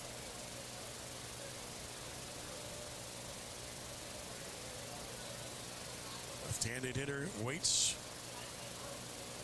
for the 3-1, and here it is. And that's a swing and a ground ball right side. Second baseman can't get it, a base hit. Stevens singles through the hole, and the Raiders have the leadoff man aboard with hit number 6 here in the 5th inning. Tomorrow night on Crescent City Sports, watch the District 9 5A Track and Field Championship live from Rummel Stadium. Coverage begins at 5:25 tomorrow on Crescent City Sports. Fastball middle in, didn't get it in enough, and Stevens was able to get enough barrel to it. That 3-hole's been busy tonight. Oh, it has. A lot of hits right through there, and Stevens adds to the total. Here's Ian Smith, all district players voted on by the league's coaches. He's 0 for 2 in the game. Shows bunt, takes it inside, pops away from the catcher. Runner's going to go to second. Now again, that one might have been a wild pitch, but it was way in. Yeah. If Ian Smith doesn't dodge it, it hits him right in the belly button. Third wild pitch of the game by Reason, and now the runner at second with nobody out. Do you still have the bunt on here? I can see that being the case. I can see it being with the case. with only 6 outs to get, trying to build the lead. The bullpen gets busy for St. Paul's. They'll get a right-hander up and throw it. Smith is arguably your best player on the team. I'm going to let him hit. Turn towards second. They were trying to get an indication of a bunt. Nothing showed on the inside move. And Sammy St. Pierre throwing in the bullpen for St. Paul's. Right-hander. 3-1 Rummel. Bottom of the 5th. Raiders runner second. Nobody out. Getting the sign. Reason. He nods yes. And the 1-0 pitch to Ian Smith is on the way. Swing and a foul. It's 1-1. Took the bunt off. Letting him try to drive it in. I mean, you give yourself 3 shots to drive in the run with 3 pretty darn good hitters in Smith, Nugent, and Hingle. I mean, those guys do a lot of damage for this Raider offense, and Mirage is behind Hingle, who we've talked about with his power. 1 ball, 1 strike. First baseman still in. The pitch. Swinging a foul. He tried to go that way, but he's late, and it's 1-2. Good idea, just wasn't able to execute it. Fouling it off over the first base dugout of the St. Paul's Wolves. A ball and 2 strikes on Ian Smith, who's driven in 22 on the season. So Stevens at second with nobody out. From the stretch, Jude Reason to the plate. Breaking ball fouled back. Stays alive at 1-2. He was behind in the count his last at bat and struck out looking behind again. He's been playing defense at the plate all night. After the breaking ball into the hands last at bat, I wouldn't be surprised if you see it again.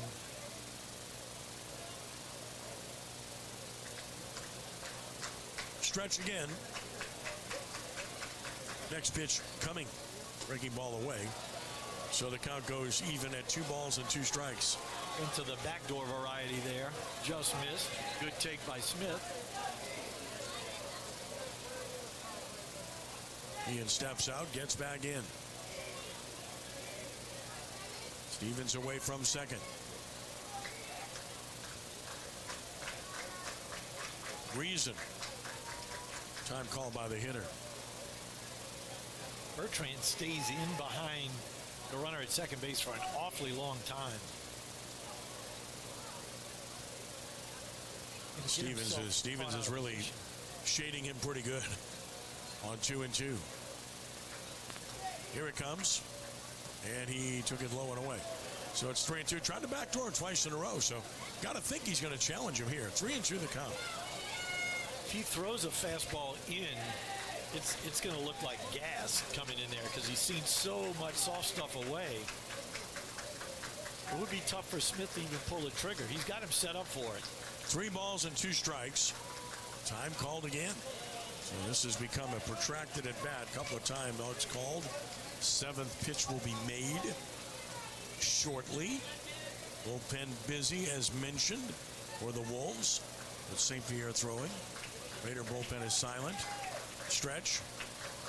Long look. Payoff pitch. Smith swings and hits it straight up. Into short left field. Won't do anything. Left fielder coming on is there and makes the catch. An unproductive out. Well, there's the argument for the bunt. 1 gone. I wouldn't have minded the bunt at all there with good hitters behind him. That's a big run if you could get him to third with less than 2 outs. And he just completely off stride here. Yep, went out, tried to reach that outside breaking ball, that backdoor breaking ball. They went to time and time. They're going to put Nugent on base.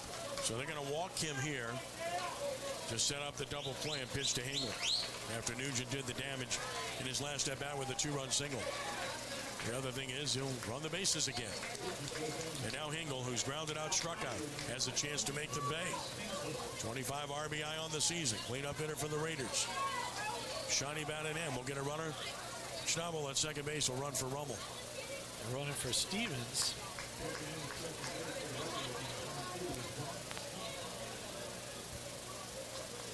Rick Cazzo goes to the home plate umpire. Talks with him. Makes you want to think if he's going to try to put on a little double steal here to stay out the double play. Schnabel's their typical courtesy runner, so he is the guy they want out there running when possible. And I don't know exactly how fast he is, but if he's a plus runner. Stolen 1 base on the year. So the catcher went out and talked to his pitcher. Finished with that conversation.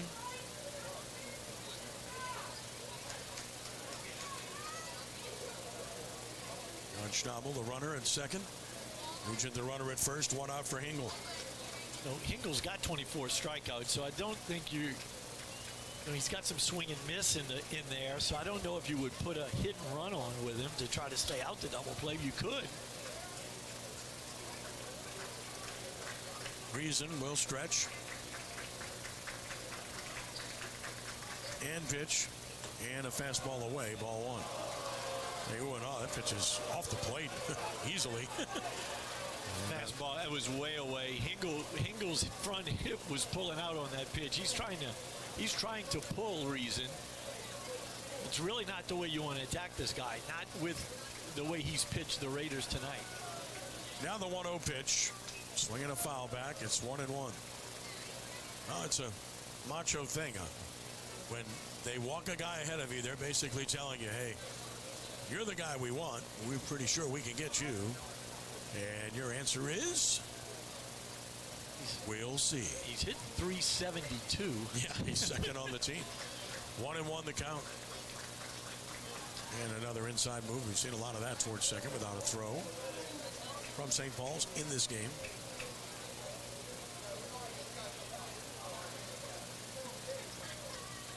One ball, 1 strike. Really slowed things down, Reason. I mean, very slow.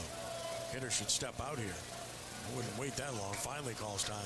I mean, you've got to. You can't be frozen in that position in the box for that long a period of time. No, not at all. And you're right. He has slowed down the pace of the game. Now that he's in a little bit of a jam here in the 5th, he really can't afford to give up too much more because Nugent has been awesome this year. That's down, and that's a wild pitch, and the runners will advance. That's a big item for the Raiders, and now second and third with only 1 out. Hingle can drive and run a lot of ways now, and that's 4 wild pitches for Reason in the game. And now you've got another pitcher throwing in the bullpen for St. Paul's. Logan Rozier has joined Sammy St. Pierre. Another free 90 in this inning, and that's been big. Now the infield has to come in for the play at the plate. A lot of hitting room for Hingle with a 2-1 count as well. Second and third, 1 out.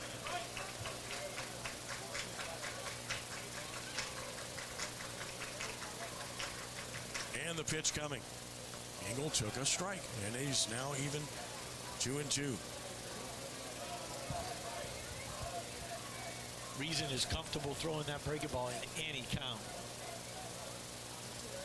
2 balls, 2 strikes, 2 on, 1 out. And another pitch to Hingle, and he took it down. So it's 3-2. Good take right there by Hingle in that 2-2 count. So he wins the even count. Now he gets it into a fastball count, but I doubt he's going to see one, especially with the base open. Yeah, sure. 3-2 the count, 1 out. Hingle waiting. Reason stretching. And pitching. And a swing and a chopper to second. The runner doesn't go, and now the runner's caught up between second and third, and Rummel's going to run themselves out of the inning.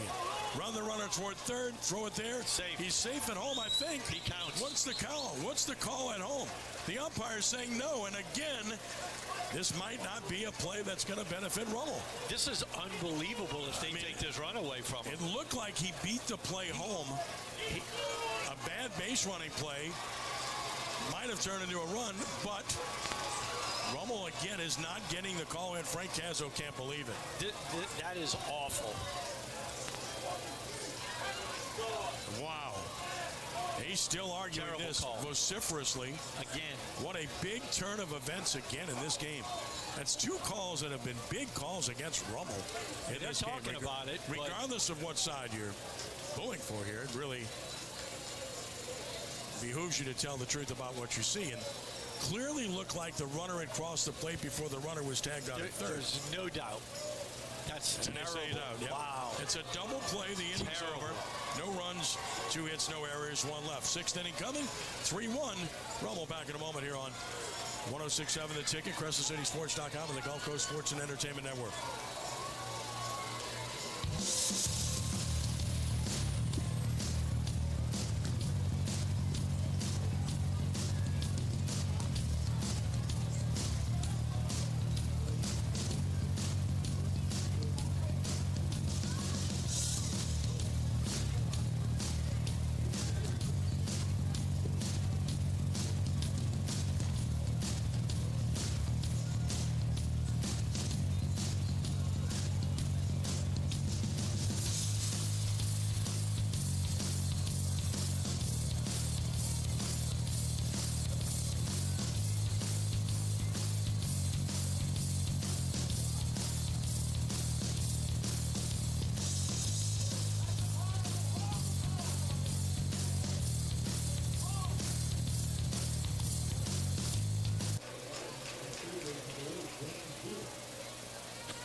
Severely. It's 3-1 going to the 6th, and St. Paul's at the plate. And a swing and a foul. Out of play by Villa, who's grounded out and flied out. Nugent just delivered his 77th pitch. He's thrown 3 strikeouts in the game and 2 walks. Villa's in from the left side. 0-1 the count. Next pitch on the way. And a swing and a tap foul at the plate. It's 0-2. The story there is real simple. If the runner crosses the plate before the other runner is tagged out, the run counts. Clearly, home plate umpire didn't see it that way, or did he see anything? He wasn't in a good position to see both plays. You have to line yourself up with the 2 plays. 0-2 is high and away, and it's 1-2.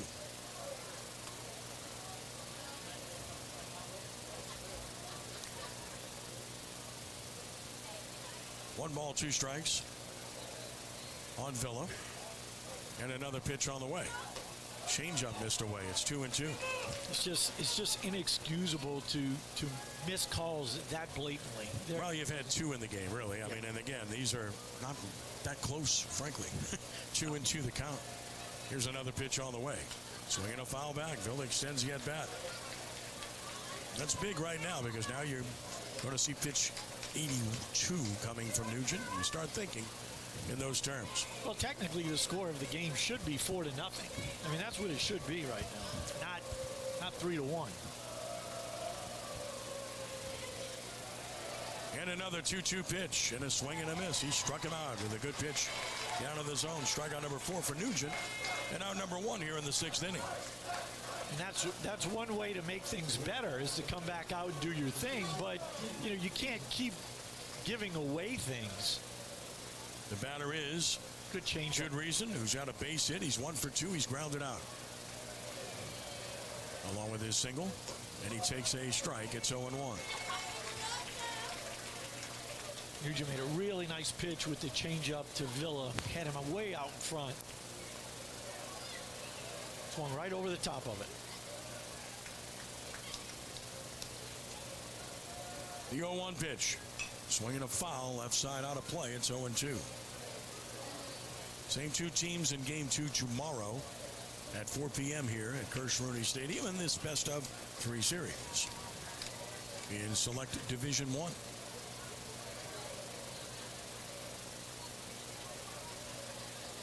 Now the 0-2 pitch. High and away, 1-2. Last inning, Nugent with a 13-pitch inning. We were talking about that he really needed that, and it got him right back down into that comfort level to allow him to finish this game.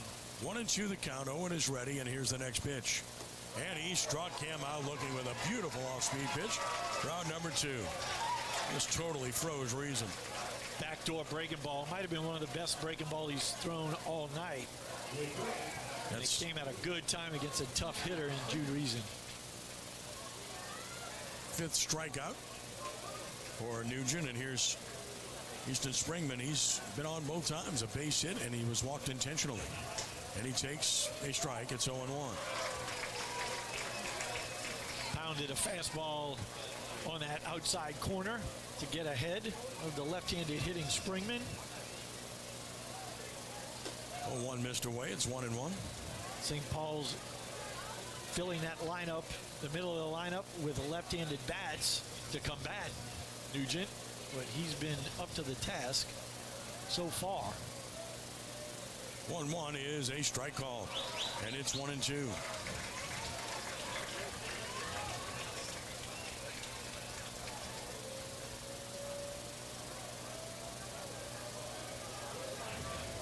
And the 1-2 pitch, and a swing and a foul. Let's do it again at 1-2.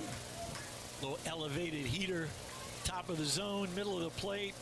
Now he can work that breaking ball right off of that same location. Start it in the same spot and bury it at the bottom of the zone. See if he can get Springman to swing over the top of it. Holding at 1-2.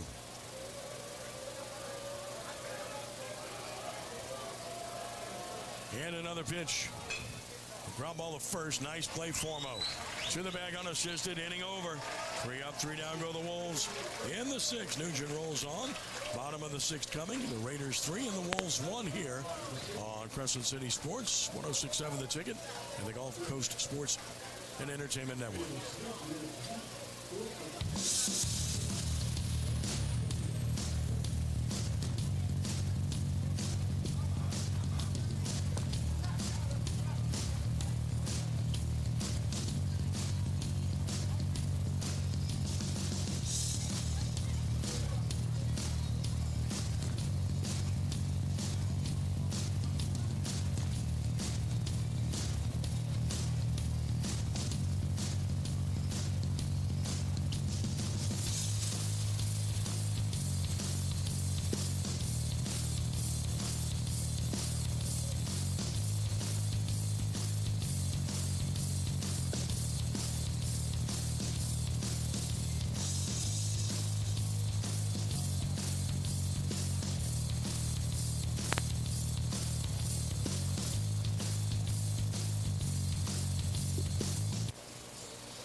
The 6th inning, it's 3-1. Rummel on top of St. Paul.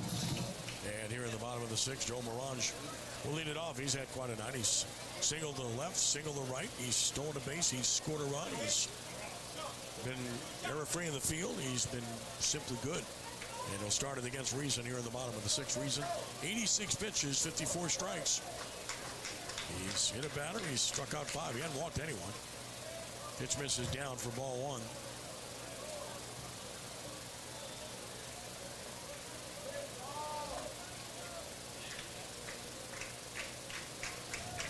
Morange waits for the 1-0 pitch, which is on the way. That's a ball low. That was a close pitch, and it's 2-0.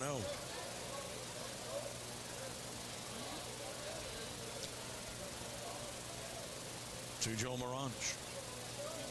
The 2-0 pitch from Reason. He swung at it, trying to hit it out of here. It's 2-1. So 2 balls and a strike. You get it out of here tonight, you're something to behold. Yeah, it'll be an impressive bolt if he can do that. Now, he led off that fourth inning and wind up getting on base and scoring a run. 2-1 missed inside. It's 3-1. Well, we mentioned he's single to left, single to right. 3-1 the count. On Morange, favorable count as he steps out, collects himself. Ready to step back in. He's going to come unglued on this Oh, pitch. my goodness. You think so? If it's anywhere close. Here's the 3-1, and he took ball 4. Down in the dirt. He got an off-speed pitch on 3-1. It was down. He took it wisely, and he's off for the third straight time. A good night for Joel, and here's Brody Giglio, and how do the Raiders play it here? Giglio is struck out looking, and he's flied to right. Kezzo's flashing a battery of signs. A whole bunch of them still flashing. Same situation he was in the last time. Morange led off the inning with a single. They were fortunate enough to get the errant throw on the pickoff, so they didn't have to bunt. See what they do here. Runner goes, big break, and and he swings and fouls it. He had the base stolen. Huge jump by Morange, but hitter was swinging, and it was a pitch down and in, I might add. And it's 0-1. I'm assuming it was a hit and run, but man, when you see the runner at first base get such a good jump, you almost want to just let it go and don't give away the strike, especially if it's a ball like that was. 0-1 the count. Check of the runner. Throw over there after he's going on the previous pitch.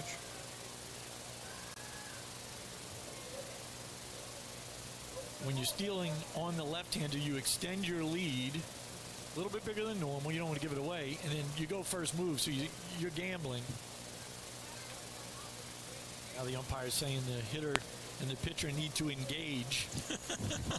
we don't have the pitch clock here. Yeah.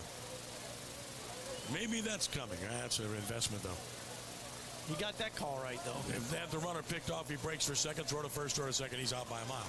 So Rummel gives up the base runner in easy fashion on a 1-3-6 putout. Rummel's had some base running issues in this game. They haven't helped themselves at all, Kirk.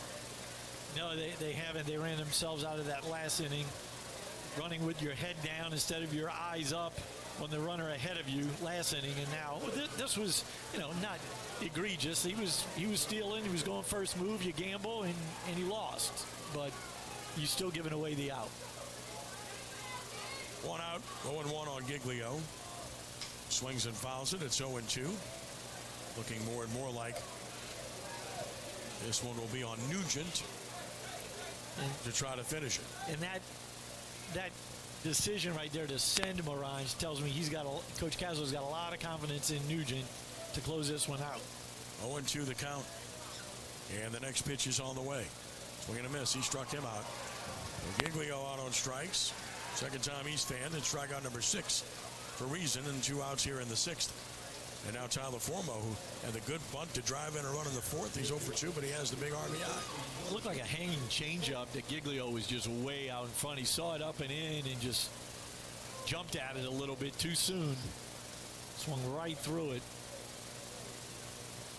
Strike call to Formo. It's 0-1. All breaking balls. Formo and Stevens have seen nothing but breaking balls. And this guy has been a strike thrower all night. No walks. Swinging a foul. It's not a fastball, but he couldn't handle it. It's 0-2. But he slowed him down enough with so many breaking balls. That fastball in on the hands played very, very nicely. Tied Formo up. Couldn't get on time. 0-2 pitch. Showed him a fastball away. 1-2. We'll come back with the breaking ball now. You would think.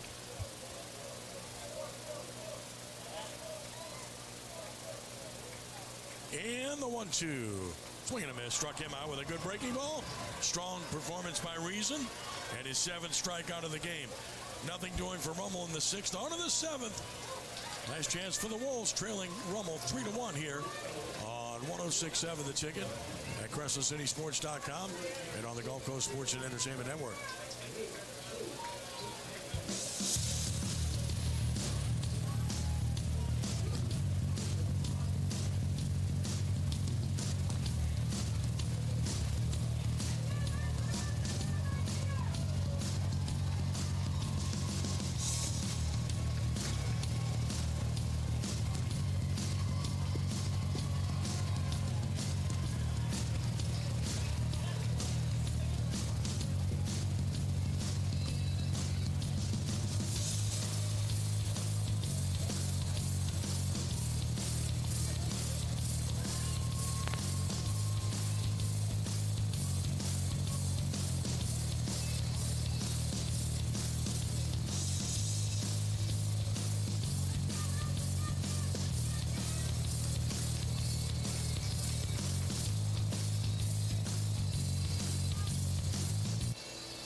7th inning, scheduled for 7.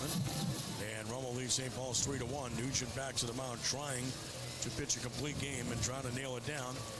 3 tough outs to get. He'll face Clemens to lead it up. Then Boudery and Bertrand for the Wolves, as Nugent is allowed just 4 hits, 1 run. Ammo was questionable. He has walked 2, struck out 5, 91 pitches, 60 strikes into the 7th. Clemens struck out and had a sacrifice fly. Remember, he hit the ball pretty well for that sac fly earlier. The pitch missing low, ball 1. No action in either bullpen. 1-0 the count. Biggest batter of the game right here for Nugent. Got to get the leadoff hitter out here. 1-0. He's low again. So quickly 2-0. And Clemens will be in take mode here. 2 balls and no strikes. Pretty good chance he's taking a strike to begin with. He's showing bunt, but he's taking all the way, and it's low again. So it's 3-0, and threatens to put the leadoff man here in the 7th inning. Rummel had chances to extend this lead. 3-0. That is ball 4 inside, so a 4-pitch walk. And the 3rd walk issued by Nugent, and gives life to St. Paul's right away here in the 7th. And now Boudery. And the other thing is, if you one more reaches, you turn the lineup over. That was the other advantage coming in for Rummel in this inning, is facing the bottom 4 in the order. One more reaches, and you got the tying run on base, too. Of course. Tying runs at the plate right now. And here's Boudery, who's flied out to left, and he's popped to first. Short lead at first, and this is way high and out of the zone. And suddenly he's all over the place, and here comes Frank Cazzo, and it's 1-0. And Rummel absolutely does not want to go to the bullpen. That's been their sailed on him. There's been their weakness all season long. Their biggest problem all season. Closing games, including against St. Paul's when they let a 7th inning lead get away here at Kirsch-Rooney earlier this year, and eventually St. Paul's won in 10 innings on a game that Nugent started. Yeah. He didn't factor into the decision that night. Nope. He threw 6 innings that night. And you're getting some short tossing in the bullpen for Rummel now. 1-0 the count on Boudery. You know he's taking here. Yeah, especially after that miss, because it was really a big miss. Missed again. 6 straight balls. This is outside and low, and it's 2-0. And this gets more interesting by the moment. For a pitcher who's got good command, he suddenly lost it. 2-0, and that is a strike, and it's 2-1. You know, he's quick stepping right now. There's no reason. No, the runner's not any. Runner's taking a 2-step lead. Yeah, I mean, you know they're taking, because of the lead that the runner has. They're not going to steal. You can give a full leg lift, get loaded, and maximize the pitch. That's low again, and it's 3-1. You can see how rushed he is right now. It looks like it's what he wants to do, pretty obviously, in this situation. So 3-1 the count, and Boudery again should be taking it on 3-1. He is, and that's way low and outside. Back-to-back walks with nobody out here in the 7th inning. Tying runs are on. Go-ahead runs at the plate. And the batter will be Cooper Bertrand, who's walked and grounded out. And now you have to worry about the strike zone, because you've missed badly quite a few times. Well, now, if you make we're going to have a pinch hitter. Caleb Tittlebach is going to pinch hit. He's up there to bunt, clearly. So Tittlebach will pinch hit.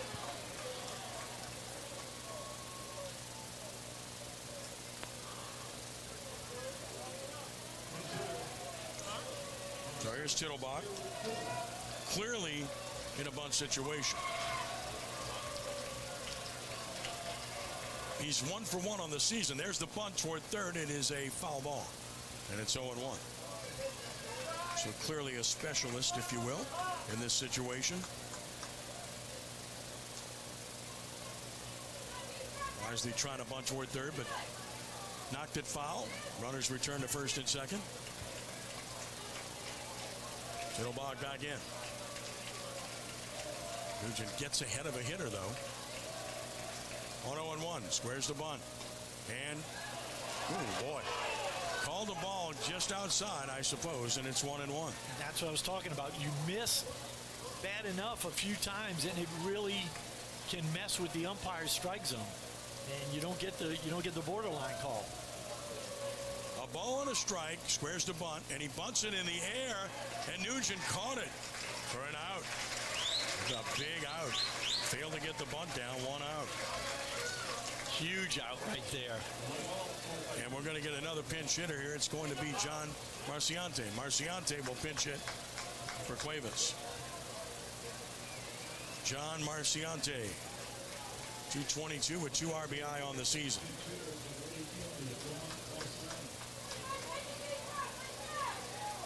.222, 2 for 9 on the season. Not a large body of work for him. It's for Cuevas. First and second, 1 out. 3-1 Rummel, top of the 7th. Nugent stretches pitches. That's yanked way outside. He's lost his mechanics. It's 1-0. He cut that fastball really bad. Got around it. Might be trying to do a little too much. 1-0. Swinging a fly ball to center.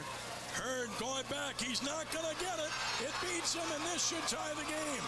Runner will throw. The second runner slips and falls. They've got him caught up.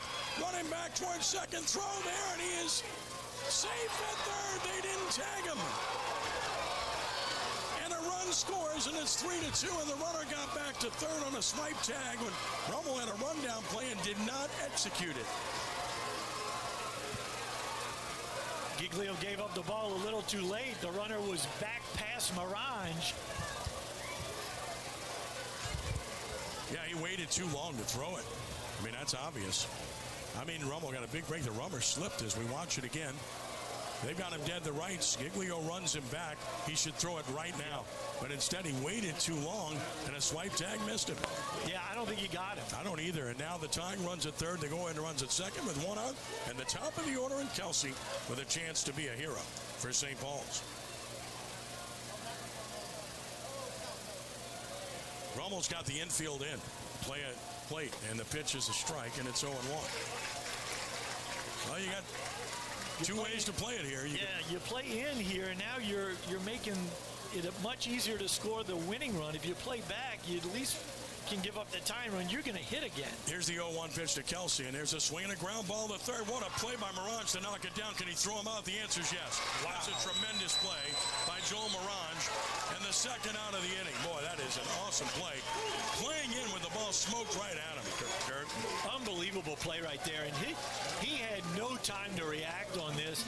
He just inside-out swipe of the glove to knock it down, and had the wherewithal to stay with it and made a perfect throw to Formo. Wow, what a play.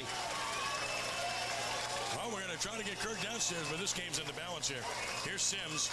He's a really good hitter, and he's the guy St. Paul's wants up there. Has a single. He's 1 for 3. Second and third, 2 outs, game on the line. Stretch by Nugent, pitch on the way. Way outside a ball. Again, when he's missed, quite often in this inning, he's missed by a lot. And Giglio just threw a dot back to Nugent, which in this situation is sort of ill-advised, because if it gets away, you got a tie ball game. 1-0 the count, second and third, 2 outs. The 1-0 pitch, and it is a strike at the knees, 1-1. Clutch pitch right there to get back in the count. You don't want to go 2-0 there to this fella. Sims can swing it a little bit. He's got some power. We talked he was the power source for the Wolves. 1-1 the count. Stretching the pitch. Missed away, and it's 2-1. When Marciante comes up big, huh? 2 for 9 Oh, my on the goodness. year. What a big blow that was. One. Well, we've mentioned they played shallow all night, and that one beat them. 2-1 the count. Stretch. Pitch. Call the ball, and it's 3-1. Close pitch. Outer edge. Sims took it. So 3 balls and a strike. There is a base open. You can't give in here. Cannot give in. Got to make a quality pitch. I would not be surprised if Coach Cazzo calls a breaking ball right here. That is Nugent's bread and butter.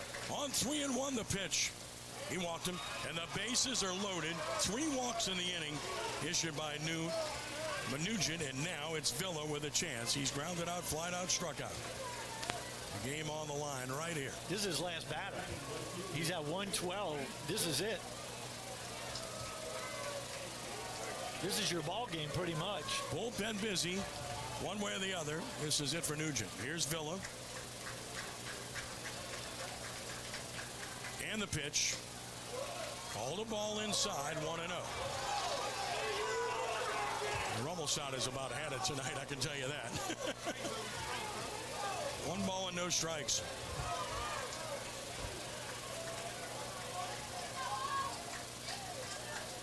Villa takes it, and he got a strike called, and I think the last pitch may have looked better than that. It's 1-1. Yeah, that one looked a little bit up. The other one looked like it was in the same area, but down more. Now, he's been working Villa with the changeup all night long. 1-1 the count, bases loaded, 2 outs the pitch. And he almost hit him. Wow. 2-1, missing inside. I'm really surprised they're working him that hard in this spot, because if you miss a little bit and he gets nicked, you're all tied up. 2 balls and a strike.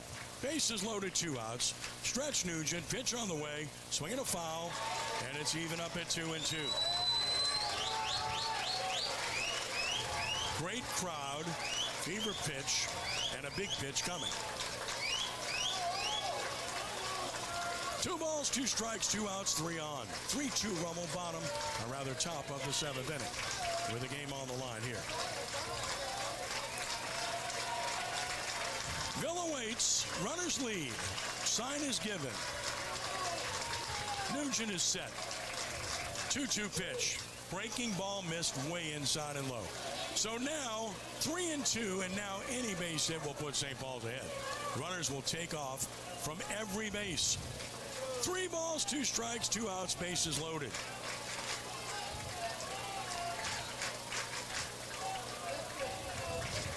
Runners will take off. Payoff pitch and a swing and a fly ball to center. Hurd Gare, and he's caught it. And the Raiders have won by the score of 3-2.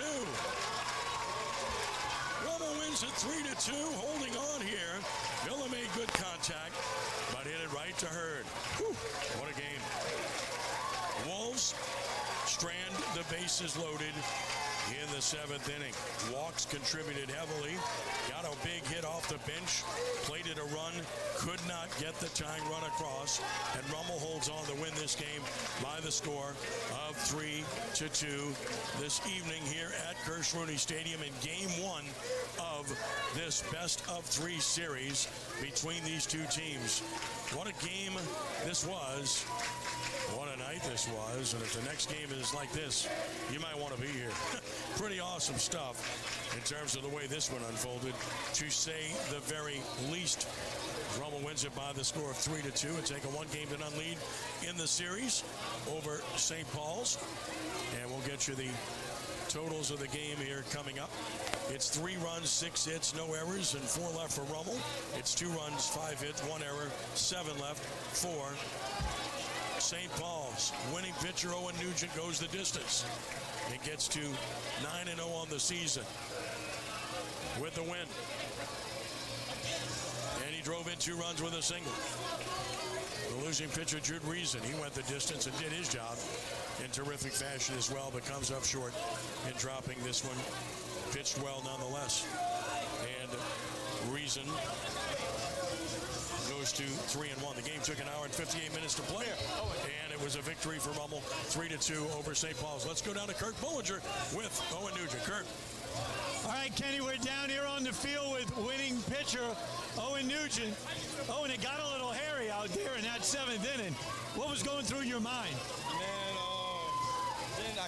I couldn't locate my stuff, but man, I don't even really know what to say. I just battled and I just gave it my all, and I just got that out when it mattered, and I was just, as you saw, just filled with emotions. I mean, that's a big win for our team, and that's a big boost going into tomorrow. So, I mean, even though I didn't have it, I mean, I gave my team a good 6 innings. That 7th one wasn't the best, but we got it done, so it was a great feeling. No doubt, so important to get Game 1. You were cruising. You were cruising all night. A couple of calls didn't go our way. Did that kind of get you a little unnerved out there? I usually try just pounding the outside corner, and most umpires usually will know that I sit there, and he wasn't really giving it to me today, so I had to kind of change my approach and kind of look at my changeup a little bit more. And I was just trying to locate through and just do my job for the team. Obviously, my team makes all my plays for me like always, so I always give credit to them. But, man, it was a great fight by St. Paul's. Their pitcher threw a really good game, and it was a great battle, man. I mean, we expected it. We were working for it all week, and we got it done, so I was very happy. Congratulations, and get ready for another big one tomorrow. Yes, sir. It's going to be a dogfight. We got Grayson on the mound. He's going to do his job, and we're just going to battle. So I can't wait, and we hope to get another win tomorrow.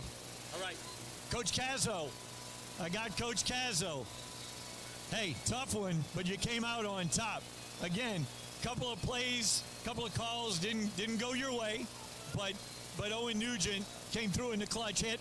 When he had to make a pitch, he made a pitch. Yep, and first of all, we'll start with this. That St. Paul's team is pretty good. You know, tip my cap to them. They played us extremely hard. When Owen had to make a pitch, he did make a pitch, and finally the ball bounced our way. Yeah, that last ball was squared up. I mean, in that situation, Owen's got to go right at him. He makes the pitch, you know, and Jack Hurd out there in center field. That was not an easy play. I don't care what anybody says. That ball's hit hard right at him. That's the toughest ball for an outfielder to make, and he did a great job staying with it. Yep, Jack does a great job for us out there. You know, what we called right there was a fastball down the middle. Just, hey, let him swing and see what happens. We didn't want to walk him. We finally came on top in a close one. No doubt. So important to get that first game in a short series like this. You never want to go down 1-0. You're in the driver's seat, up 1-0, but you don't have the luxury of the doubleheader day, right? We got 3 in a row. Who do you have going tomorrow? And, you know, how important is it to get this first win? Well, it's very important to get the first win. You always want to get the first one, you know. And I thought we played hard. You know, tomorrow Grayson Shexnai is going to be our guy we go with. And it's just a different day tomorrow. We're going to wake up and start all over. Okay, congratulations. We'll see you tomorrow. All right, thank you very much. Great job, Kurt. And thanks to Owen Nugent and to Frank Cazzo for stopping by and visiting. The winners tonight, the Archbishop Rummel Raiders, winning it 3-2 over St. Paul's. A real thriller here at Crescent Stadium this evening. With the victory, Archbishop Rummel improves to 26-8 on the season. St. Paul's, with the defeat, drops to 20-9. It is a best-of-3 regional round series, which is the second round of the playoffs. And Game 2 will take place tomorrow. That game is going to be at 4 p.m. here at Crescent Stadium. So, hope you'll be able to come out and see that game. If a Game 3 is needed, that would be Friday. Doubleheader here tomorrow because Brother Martin will play its opening game of its series, Pineville, tomorrow. So, great opportunity to be at Crescent and see 2 outstanding games tomorrow. Also want to remind you, tomorrow night on Crescent City Sports, watch the District 9 5A Track and Field Championship live from Chad Gormley Stadium. Coverage begins at 5:25 tomorrow on Crescent City Sports. Want to thank our crew at Crescent City Sports. Thank Rudy back in the studio as well. Thank our friends at the Gulf Coast Sports and Entertainment Network. We remind you that our final score tonight, Archbishop Rummel defeated St. Paul's 3-2. For Kirk Bollinger, Ken Trahan, saying thank you for joining us and be a good sport. God bless you one and all. We are rounding third and heading home. So long. Thanks for listening to Archbishop